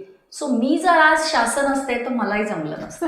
सो मला असं वाटतं शासन हे करेल ते करेल करण्यापेक्षा आपण काय करू शकतो. सो मार्गदर्शक तत्व दिलेली आहेत, मॅन्डेटरी केलेलं आहे, कायदे केलेले आहेत, CSR सारखे पर्याय उपलब्ध करून दिलेले आहेत आणि त्यावर कुठेतरी मी म्हणते तसं अनेक गोष्टी पैशाशिवाय, फंडिंगशिवाय करता येणाऱ्या आहेत. त्या तरी आपण करतोय का हे बघणं फार महत्त्वाचं आहे. अजून एक मार्ग आहे ज्याद्वारे शाळांना मोटिवेट करता येईल की त्यांनी सर्वसमावेशनाकडे बघावं. ते म्हणजे शाळांचं मूल्यमापन होतं, कॉलेजेसचं मूल्यमापन होतं, NAAC सारख्या संस्था आहेत आणि शाळेचा दर्जा जो आहे त्याचं मूल्यमापन होतं. त्याच्यामध्ये हे निकष घातले गेले आहेत की तुमच्या शाळेचा दर्जेचं मूल्यमापन करण्यासाठी जी टीम येते त्यांच्या हातात जे निकष असतात त्याच्यामध्ये हे निकष घातले गेले आहेत की तुम्ही अपंगांकडे लक्ष देता का, तुम्ही त्यांच्यासाठी सेवा सुविधा देता का, अनुकूलन करण्यासाठी UDLची तत्व पाळण्यासाठी तुमच्याकडे सेवा आहेत का, माहिती आहे का, हे सगळं बघितलं जातं. सो त्याद्वारे सुद्धा शाळांना मोटिवेट केलं जाऊ शकतं. आहे त्या सगळ्याशा सोयी. या आता आपण बोलूया की अपंगांबद्दल आपण बोललो, विशेष शिक्षकांची भूमिका पण आपण बघितली, तरी पण मला असं वाटतं की विशेष शिक्षकांना पण ट्रेनिंगची गरज आहे. ॲब्सोल्युटली. कारण सध्या त्यांच्यात भयंकर रोष असतो की आम्हाला ते आम्हाला समावेशित करत. रोष म्हणण्यापेक्षा संभ्रम आहे. हां, आणि तो मी म्हणेन की स्वतःची भूमिका न समजून घेतल्यामुळे पण काहीसा आलेला आहे. आणि अर्थातच थोडासा मानवी स्वभाव असतो की नवीन नको, कम्फर्ट झोन हवं, बदल नको. त्यामुळे आता ती रिसोर्स टीचर आली आहे किंवा तो रिसर्च टीचर आला आहे, आता तो काय मला शहाणपणा शिकवणार आहे किंवा मी इतकी वर्ष शिकवतोय वगैरे, ही जी थोडेसे again coming back to attitude, त्याच्यामुळे थोडी संभ्रमावस्था निर्माण झाली की आता कायद्याद्वारे आणि हायकोर्ट जजमेंटप्रमाणे प्रत्येक मुख्य प्रवाहाच्या शाळेमध्ये 2 विशेष शिक्षक अपॉइंट करणं गरजेचं मानलं जातं, राईट. सो अशा वेळेला त्या शिक्षकांना अपॉइंट केल्यानंतर त्याने काय रोल निभावायचा आहे आणि अपॉइंट केल्यानंतर इतर शिक्षकांनी त्याच्याकडनं काय मदत मिळवायची आहे किंवा कसं कोलॅबोरेशन करायचं आहे, हे ज्याचं त्यांनी मार्ग शोधले पाहिजे, ते फार महत्त्वाचं आहे. त्याचा पगार कोण देतो ह्या विशेष शिक्षकाचा? हा, तर तो पगार असा वेगळा त्याच्यासाठी अर्थातच जेव्हा हायकोर्ट कुठच्याही गोष्टीचं जजमेंट देतं तेव्हा ती फंड्सची सुविधा तर केली जात नाही. तर त्याच्यामुळे ज्या फंडिंग एजन्सीकडनं त्या शाळेला फंड्स येतात, मग शासनाचं असेल तर शासनाकडनं, पार्टनरशिपमध्ये असेल तर त्याद्वारे केलेलं असतं. प्रायव्हेट शाळा ज्या असतात त्यांचे जे काही उत्पन्नाचे मार्ग असतात, फी म्हणा किंवा CSR म्हणा किंवा फंड रेझिंग, डोनेशन्स वगैरे, त्या मार्गानेच. पण जसं आपल्याला इतर शिक्षकांच्या पगाराचे आपण फंड रेज करतो त्याचप्रमाणे विशेष शिक्षकांचे पण केले गेले पाहिजेत असं सांगितलं गेलं आहे. ॲडिशनल 2 जे शिक्षक असतात त्यांचेही त्यांनी शाळेनीच फंडिंग करायचं असतं. एक्झॅक्टली. पण हा जो पालकांकडनं रेटा येईल, जेव्हा मानसिकता बदलेल तेव्हा त्यांची गरज, मला असं वाटतं सुरुवातीला मे बी 50 वर्षापूर्वी कोणीतरी म्हटलं असेल की स्पोर्ट्सचा शिक्षक वेगळा कशाला, शिक्षक शिकवतील की. पण हळूहळू आज तुम्ही बघाल सगळ्या शाळांमध्ये क्रीडा शिक्षक वेगळा असतो, आर्टचा शिक्षक वेगळा असतो. तसंच हळूहळू हे बदल घडतील अशी अपेक्षा ठेवायची आणि आपण आपल्याला जेवढं करता येणं शक्य आहे पण आता करणं गरजेचं आहे. असंही लक्षात येत आहे आणि म्हणजे चर्चा होते, असंही लक्षात येतं की विशेष शिक्षकांना ठेवण्यापेक्षा, रिसोर्स शिक्षक ठेवण्यापेक्षा शॅडो टीचर हा कॉन्सेप्ट हल्ली घेत आहेत. त्यामुळे शॅडो टीचरचं जे पैसे असतात ते पालक देतात. शाळेवर जबाबदारी राहत नाही. त्याच्यामुळे 2 वेगळ्या गोष्टी आहेत. Good you raise this issue. Shadow शिक्षक असतात ते विशेष शिक्षक नसतात. त्यांचं प्रशिक्षण असं 2 वर्षाचं BEd वगैरे झालेलं नसतं. काहीतरी कोर्स करतात ते. 1 महिन्याचा कोर्स वेगळा आणि 2 वर्षाचा कोर्स वेगळा.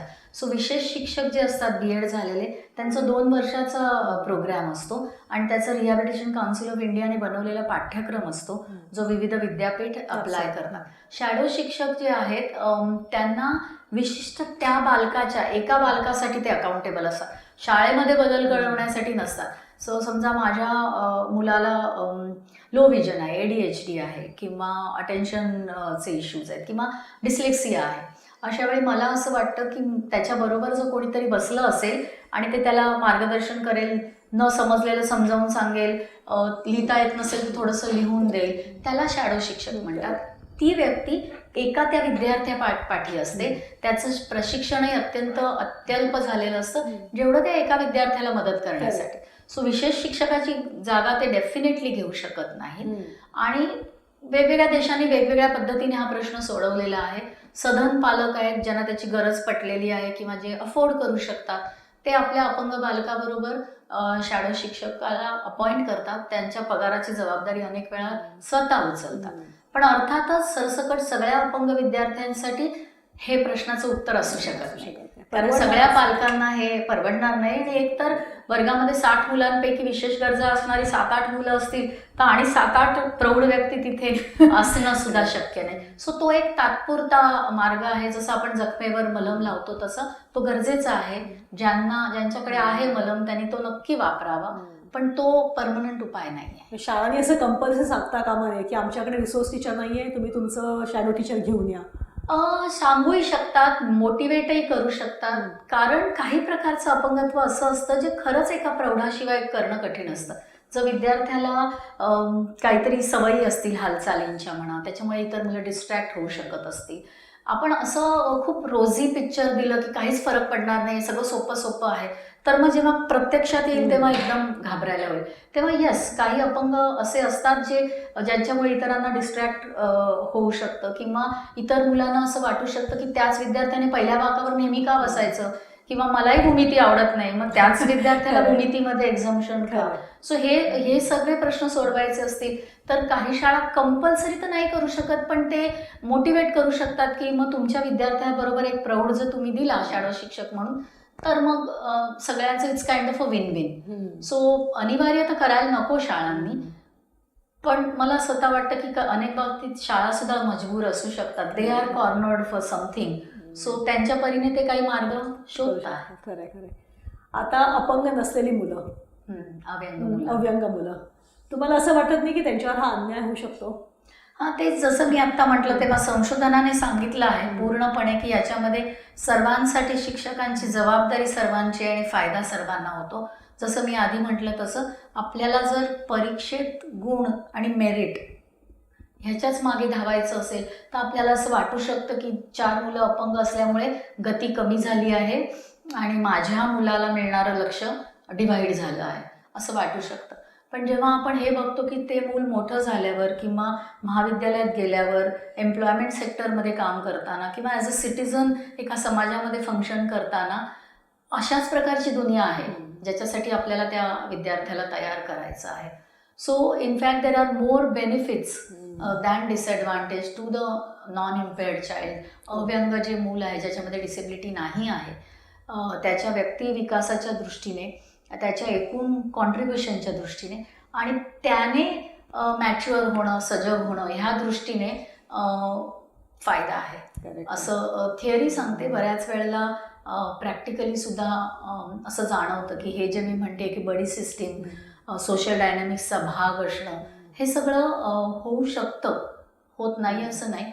बट येस ॲट टाइम्स एक आव्हान सर्वसमावेशित शिक्षणाचं हे पण आहे की मुलं जी लहान असतात ती एमॉरल असतात, त्यांची नैतिकता अजूनच विकसित झालेली नसते.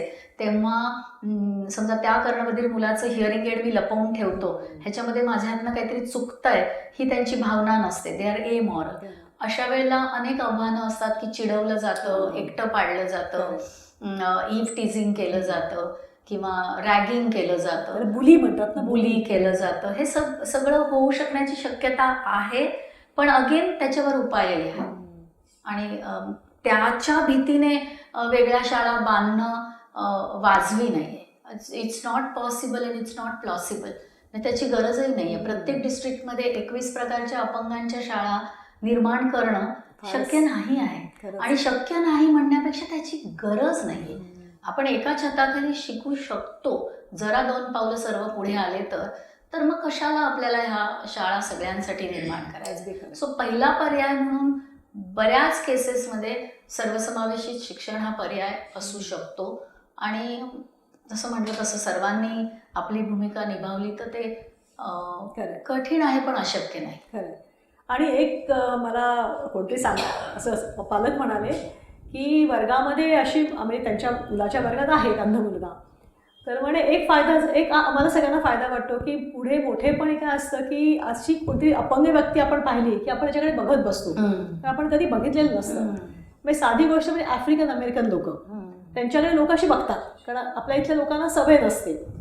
तर त्याप्रमाणे त्या बाईने हे उदाहरण दिलं की त्याच्याकडे कसे सगळे बघतात, तसं आपण कुठली पण अपंग व्यक्ती दिसली की आपण याच्याकडे असं बघत राहतो. तर ते कसं लहानपणापासून मोठं झाल्यामुळे एक्सपोजर मिळालं तर तसं होणार नाही. सोशल एटिकेट्स म्हणतात की आपण ट्रेनमध्ये असं साईन लँग्वेज करणाऱ्यांकडे बघत राहतो किंवा आपण टर्म्स ज्या वापरतो त्या अधिक वेळा कर्णबधिरांना मूकबधीर म्हटलं जातं त्या अनेक वेळा चुकीच्या असतात.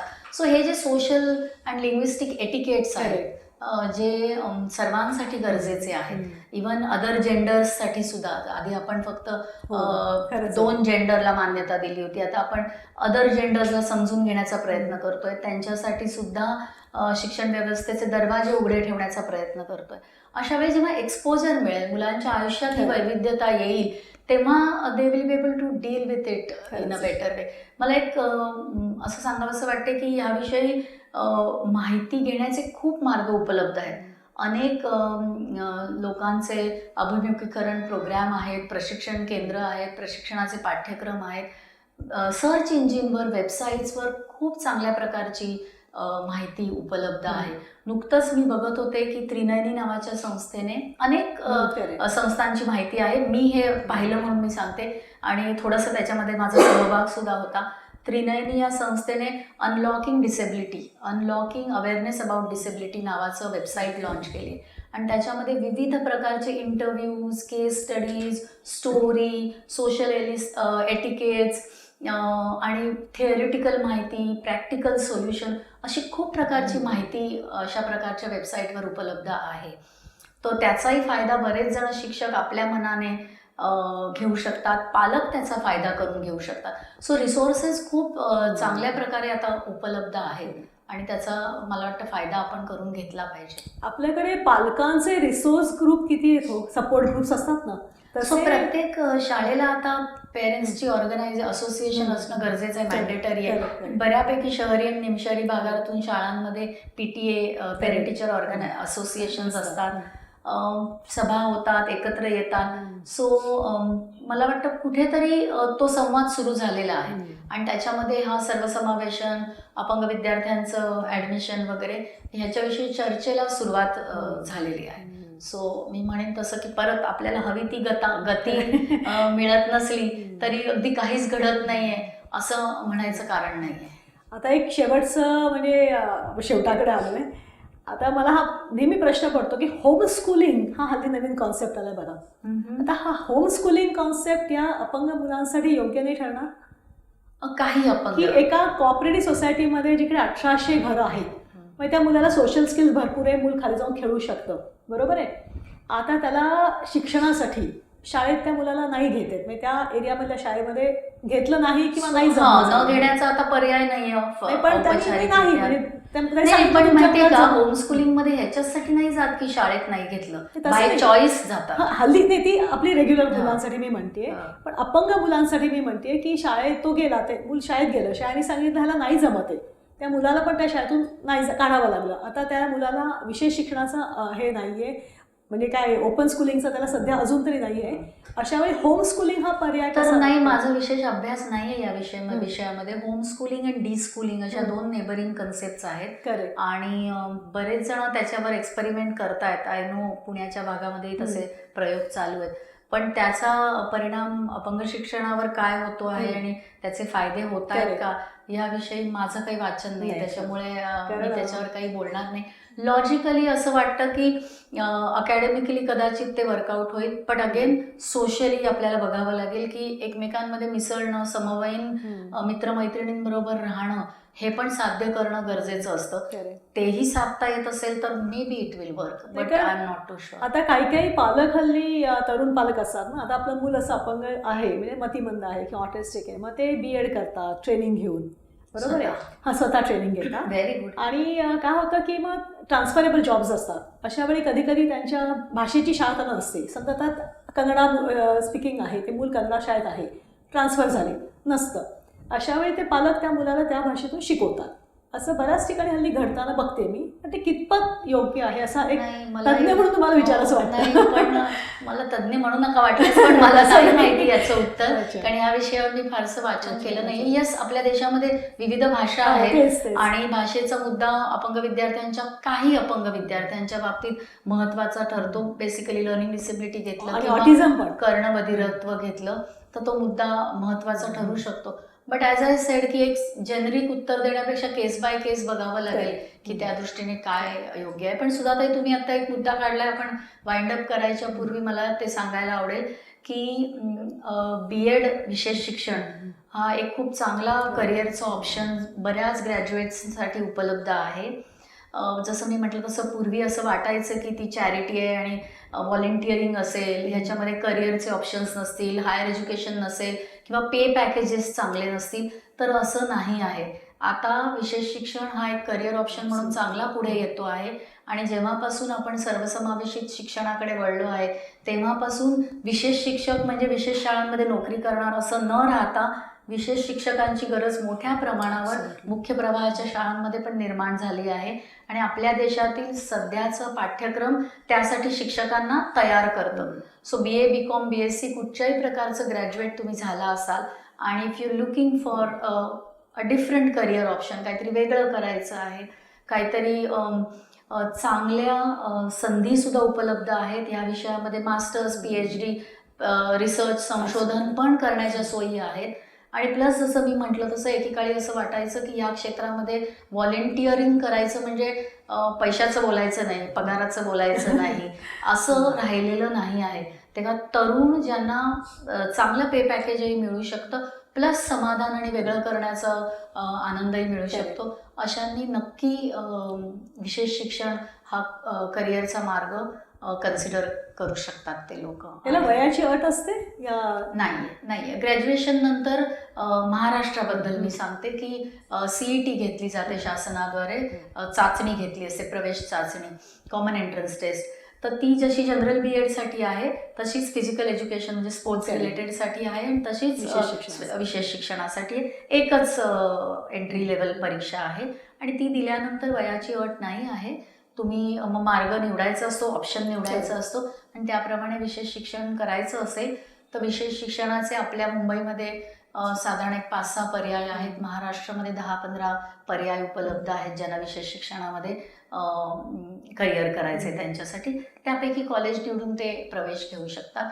बरेचसे कॉलेज आजकाल कॅम्पस रिक्रुटमेंट पण करतात. सो 4थ्या सेमिस्टरला संपता अनेक शाळा एम्प्लॉयमेंटच्या दृष्टीने कॉलेजेसना संपर्क साधते आणि त्याप्रमाणे जॉब मार्केट ज्याला आपण म्हणूया सकारात्मक पद्धतीने मी म्हणते आहे, पण ते पण बऱ्यापैकी प्रो आहे आणि बऱ्याचशा करिअरच्या संधी आता उपलब्ध आहेत. आणि माध्यम कुठलं असतं यांचं?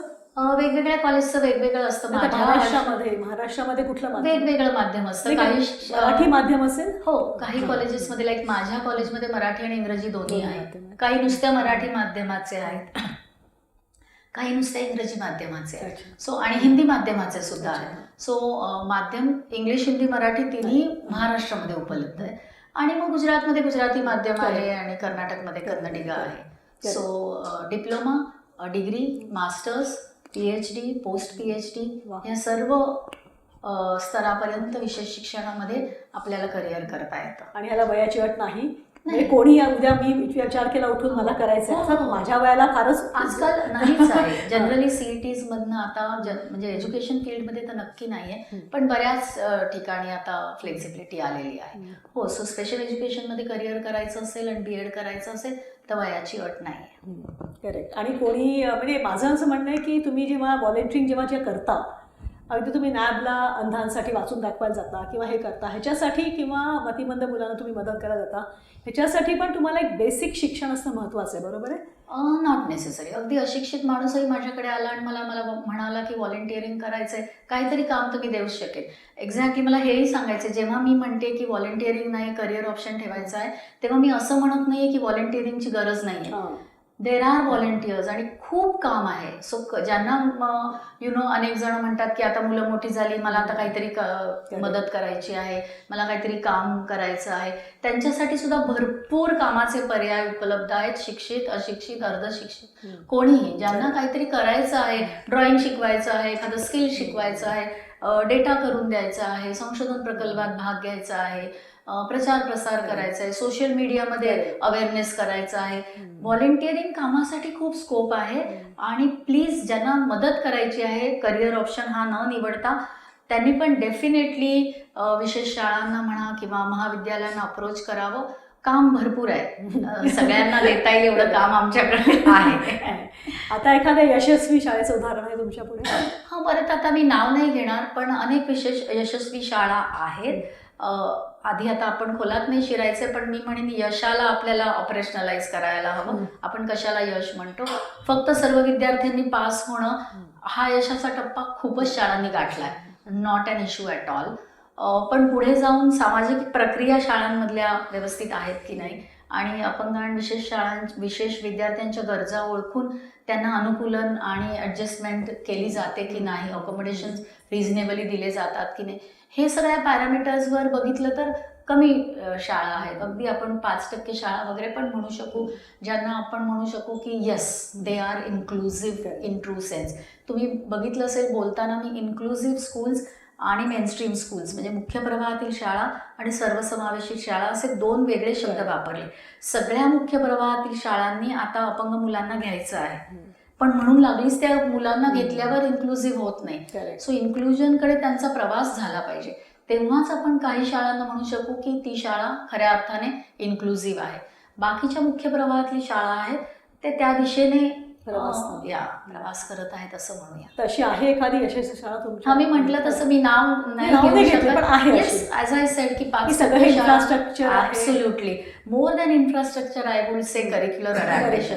मला स्वतःला इन्फ्रास्ट्रक्चरपेक्षा ते जास्त महत्त्वाचं वाटतं आणि परत त्याला जास्त पैसे लागत नाहीत. सो ते मोटिवेट करणं गरजेचं आहे. सो एखादं विद्यार्थी आहे आणि त्याची 2 तास ग्रेसमार्क 20 त्याला अधिक देण्याची जर प्रोव्हिजन आहे तर त्याच्यापर्यंत ते ग्रेसमार्क त्याला किंवा तिला गरज असेल तर पोहोचवता येणं जास्त महत्त्वाचं आहे. पण yes, infrastructure, accessibility, curricular adaptation आणि ओव्हरऑल ह्या सगळ्यांचं एकत्रित मानसिकतेच्या दृष्टिकोनाने केलेला विचार, अशा केलेल्या शाळा अगदी नाही आहेत असं नाही म्हणणार. शहरामधनं आहे. अगेन जसं मी नेहमी म्हणते तसं अनफॉर्च्युनेटली बऱ्याच वेळा सगळ्या सोयी सुविधा सधन लोकांच्या नशिबी आधी येतात. दिस इज हाऊ वी फंक्शन. जसं मी नेहमी म्हणते, फर्स्ट क्लासचा डबा ब्रिजच्या जवळ असतो. सो जो तिकिटाला जास्त पैसे देतो त्याची सुविधा बघितली जाते. ह्याच्यात काही चुकीचं आहे असंही मी म्हणत नाही, जज पण करत नाही, but this is how things work in the world, right. So ज्या पालकांकडे शॅडो टीचरसाठी पैसे आहेत ते देणार, ज्यांच्याकडे नाही आहेत ते देऊ शकणार नाही. सो जसं मी म्हटलं तसं ही मोठी प्रक्रिया आहे की कसं आपण हा अधिकार आणि हा हक्क सर्वांपर्यंत पोचवू शकू ते आपल्याला बघितलं पाहिजे. बदल येतो आहे, पण नेहमीच तो सधन लोकांच्या आवाक्यात आधी असतो, हे तितकंच खरं आहे. शहरी लोकांच्या आवाक्यात अधिक असतो. टेक्नॉलॉजिकली सॅव्ही असलेल्या लोकांच्या आवाक्यात तो आधी पोचतो. करेक्ट. सुशिक्षित पालकांपर्यंत तो आधी पोचतो. त्याच्यामुळे खरं छान, मस्त, खूप माहिती मिळाली. आणि मला तर तेच वाटतं की आपल्या पंतप्रधानांनी सांगितलंच आहे की सबका साथ सबका विकास. आता ते हे सर्व समावेशी शिक्षणासाठी अगदी बरोबर आहे. जर एक मल्टी डिसिप्लिनरी टीम त्याच्यात सगळे आले, पूर्वी आपण तो एक मुद्दा आहे, सगळ्यांना मल्टी डिसिप्लिनरी टीम म्हणजे काय असं हे जरा सांगू शकाल थोडंसं? म्हणजे जसं मी म्हटलं तसं की एक मूल असेल तर अनेक व्यावसायिकांचं त्याच्यामध्ये भूमिका असते. म्हणजे कोणकोणते असतात? म्हणजे अपंग मुलाच्या दृष्टीने पाहिलं तर विशेष शिक्षक असतो, डायग्नोज करणारी मेडिकल टीम असते, जे फायनली सर्टिफिकेट देतात आणि डिग्री किती आहे वगैरे ते सगळं सांगतात. सो ती एक टीम असते. विशेष शिक्षक असतात, मुख्य प्रवाहातील शिक्षक ज्यांच्याबद्दल आता आपण बोलतो आहोत ते सगळे आहेत. प्लस शाळेमध्ये welfare officers, social workers, psychologist, counsellors, हे जे सगळे असतात त्या सगळ्यांनी एकत्र येऊन, आणि अर्थातच व्यवस्थापन सर्वात महत्त्वाचं. Who is going to coordinate the change is the management of the school or college. So ह्या सर्वांनी एकत्र येऊन विद्यार्थ्यांचा विचार करणं म्हणजे आपण मल्टीडिसिप्लिनरी आपण म्हणतो की एकत्र आलं पाहिजे. Because what do you bring to the table? You know something, I know something. सगळ्यांनी एकत्र आल्यावर ते पूर्ण मेन्यू टेबलवरचा पूर्ण होतो. कारण डायग्नोसिस करणाऱ्यांना काही माहिती आहे, पण शिक्षकांना काहीतरी माहिती आहे, सायकोलॉजिस्टला काहीतरी माहिती आहे, फंड रेज करणाऱ्यांना काहीतरी माहिती आहे. सो सगळ्यांनी एकत्र येऊन ह्या प्रश्नाकडे किंवा या इश्यूकडे बघावं. That is what is expected. खूप छान. म्हणजे व्यक्ती सापेक्ष म्हणतो आपण तसं विद्यार्थी सापेक्ष हे आपण सगळं करायला पाहिजे. विद्यार्थी केंद्रित. आपल्याला NEP 2020ने पण हेच सांगितलंय, सगळी शिक्षण पद्धती विद्यार्थी केंद्रित करायची आहे. मग विद्यार्थी केंद्रित करायची आहे तर सर्व प्रकारच्या विद्यार्थ्यांशी आपल्याला डील करता आलं पाहिजे, आणि त्यातच अपंग विद्यार्थी पण आहेत. त्याचा भेदाभेद होता कामा नये, या डिस्क्रिमिनेशन. हे खूप छान अस्मिताताई, तुम्ही इतकं छान सगळं नीट समजावून सांगितलंय. म्हणजे अगदी मल्टी डिसिप्लिनरी टीम म्हणजे काय हे पण तुम्ही शेवटी सांगितलं. कारण हे आत्तापर्यंत इतके एपिसोड झाले पण असं म्हणजे विचारायचं राहून गेलं. तर बऱ्याच लोकांनी विचारलं की आम्ही लोकांकडून ऐकतो की मल्टी, ते पण तुम्ही आज सांगितलं असं. सो ते जे IEP म्हटलं ना मी, तो तो जो प्लॅन असतो इंडिव्हिज्युअलाइज एज्युकेशनल प्रोग्राम, म्हणजे प्रत्येक मुलासाठी युनिक वेगळा प्लॅन.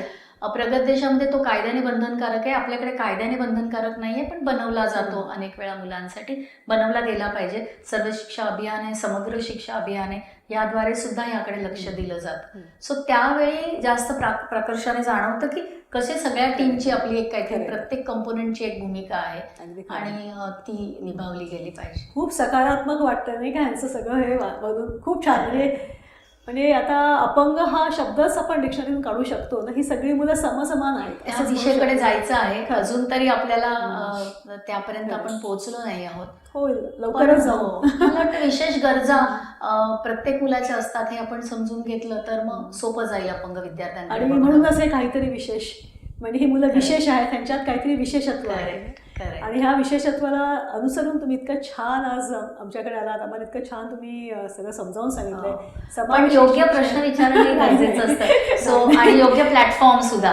सो ग्रंथालयाचे विशेष आभार की हा विषय म्हणजे म्हणजे अजून बराच चालू शकतो, पण बेसिक मला वाटतं आपण अनेक अंगांना स्पर्श केलाय. सो हे प्लॅटफॉर्म उपलब्ध करून दिलं आणि चर्चेची दिशा योग्य ठेवल्याबद्दल तुमचेही धन्यवाद. कारण हे सर्वसाधारण लोकांनी विचारलेले प्रश्न होते. मी फक्त इथे एक माध्यम म्हणून विचारलं तुम्हाला, कारण लोकांना खूप प्रश्न असतात आणि कोणाकडे जायचं कळत नाही. तर हे ग्रंथालयानं एक अतिशय चांगला उपक्रम सुरू केलाय आणि ह्याच्यामुळे खूपच लोकांचं म्हणजे प्रश्न शंका निरसन होत आहे. त्याच्यामुळे ग्रंथालयाचे आभार आणि अस्मिताताई तुमचे खूप खूप आभार.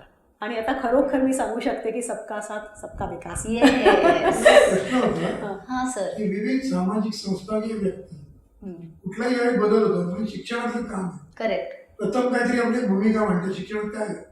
तसं तर विशेष म्हणजे जे काम चालू आहे त्याच्यावर त्याचं कोणाचा अंकुश आहे का, नाही तर मग समाजाचा बॅलन्स बिघडतो. Correct correct. ती व्यक्ती नाही, पत्रकार नाही, चांगले पत्रकार नाही, करेक्ट. त्यांचा अंकुश नाही. चांगला प्रश्न, खूपच चांगला किंवा प्रश्न. दुसरा प्रश्न आहे तो की राजकीय काय झालं, त्यांच्यावर कोणाचा अंकुश नाही. आता गव्हर्नमेंटने एक नवीन पॉलिसी बदलली, याच्यावर अंकुश ठेवणारे व्यक्ती संस्था आहेत का, ते दरवर्षी असं काही प्रेझेंट करतात का. जसं प्रथम मी आता केलं शिक्षणाचं दरवर्षी ते मांडतात. Correct correct. तसं याच्यावर घडताना दिसतंय का. बऱ्यापैकी सिस्टीम येते ती चालत राहते, इम्प्लिमेंट पण होतात. त्याच्यावर कोणतरी अंकुश पाहिजे, तर मग तो समाज बॅलन्स. करेक्ट. तर असं करणारी काही संस्था आहेत का. हो, म्हणजे मी म्हटलं तसं की गाईडलाईन्स तर ते बोर्ड्सचे असतात. कायद्याने हे आपल्या देशामध्ये मॅन्डेटरी आहे, अनिवार्य आहे.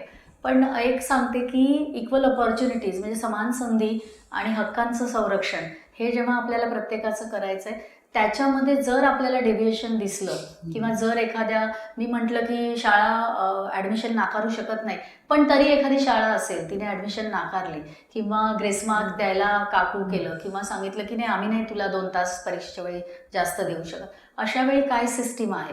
तर आपल्याकडे कमिशनर डिसेबिलिटी नावाची एक सिस्टीम आहे, प्रणाली आहे, ज्याच्यामध्ये अपंगत्वाविषयी, समावेशित शिक्षणाविषयी आणि अधिकारांविषयी तक्रारी नोंदवायच्या असतात आणि त्यांचं स्वयंपूर्ण असं विशिष्ट कोर्ट असतं, पद्धती असते, त्याद्वारे मध्यस्थी करून ड्यू प्रोसेसने ह्या तक्रारी सॉल्व्ह केल्या जातात.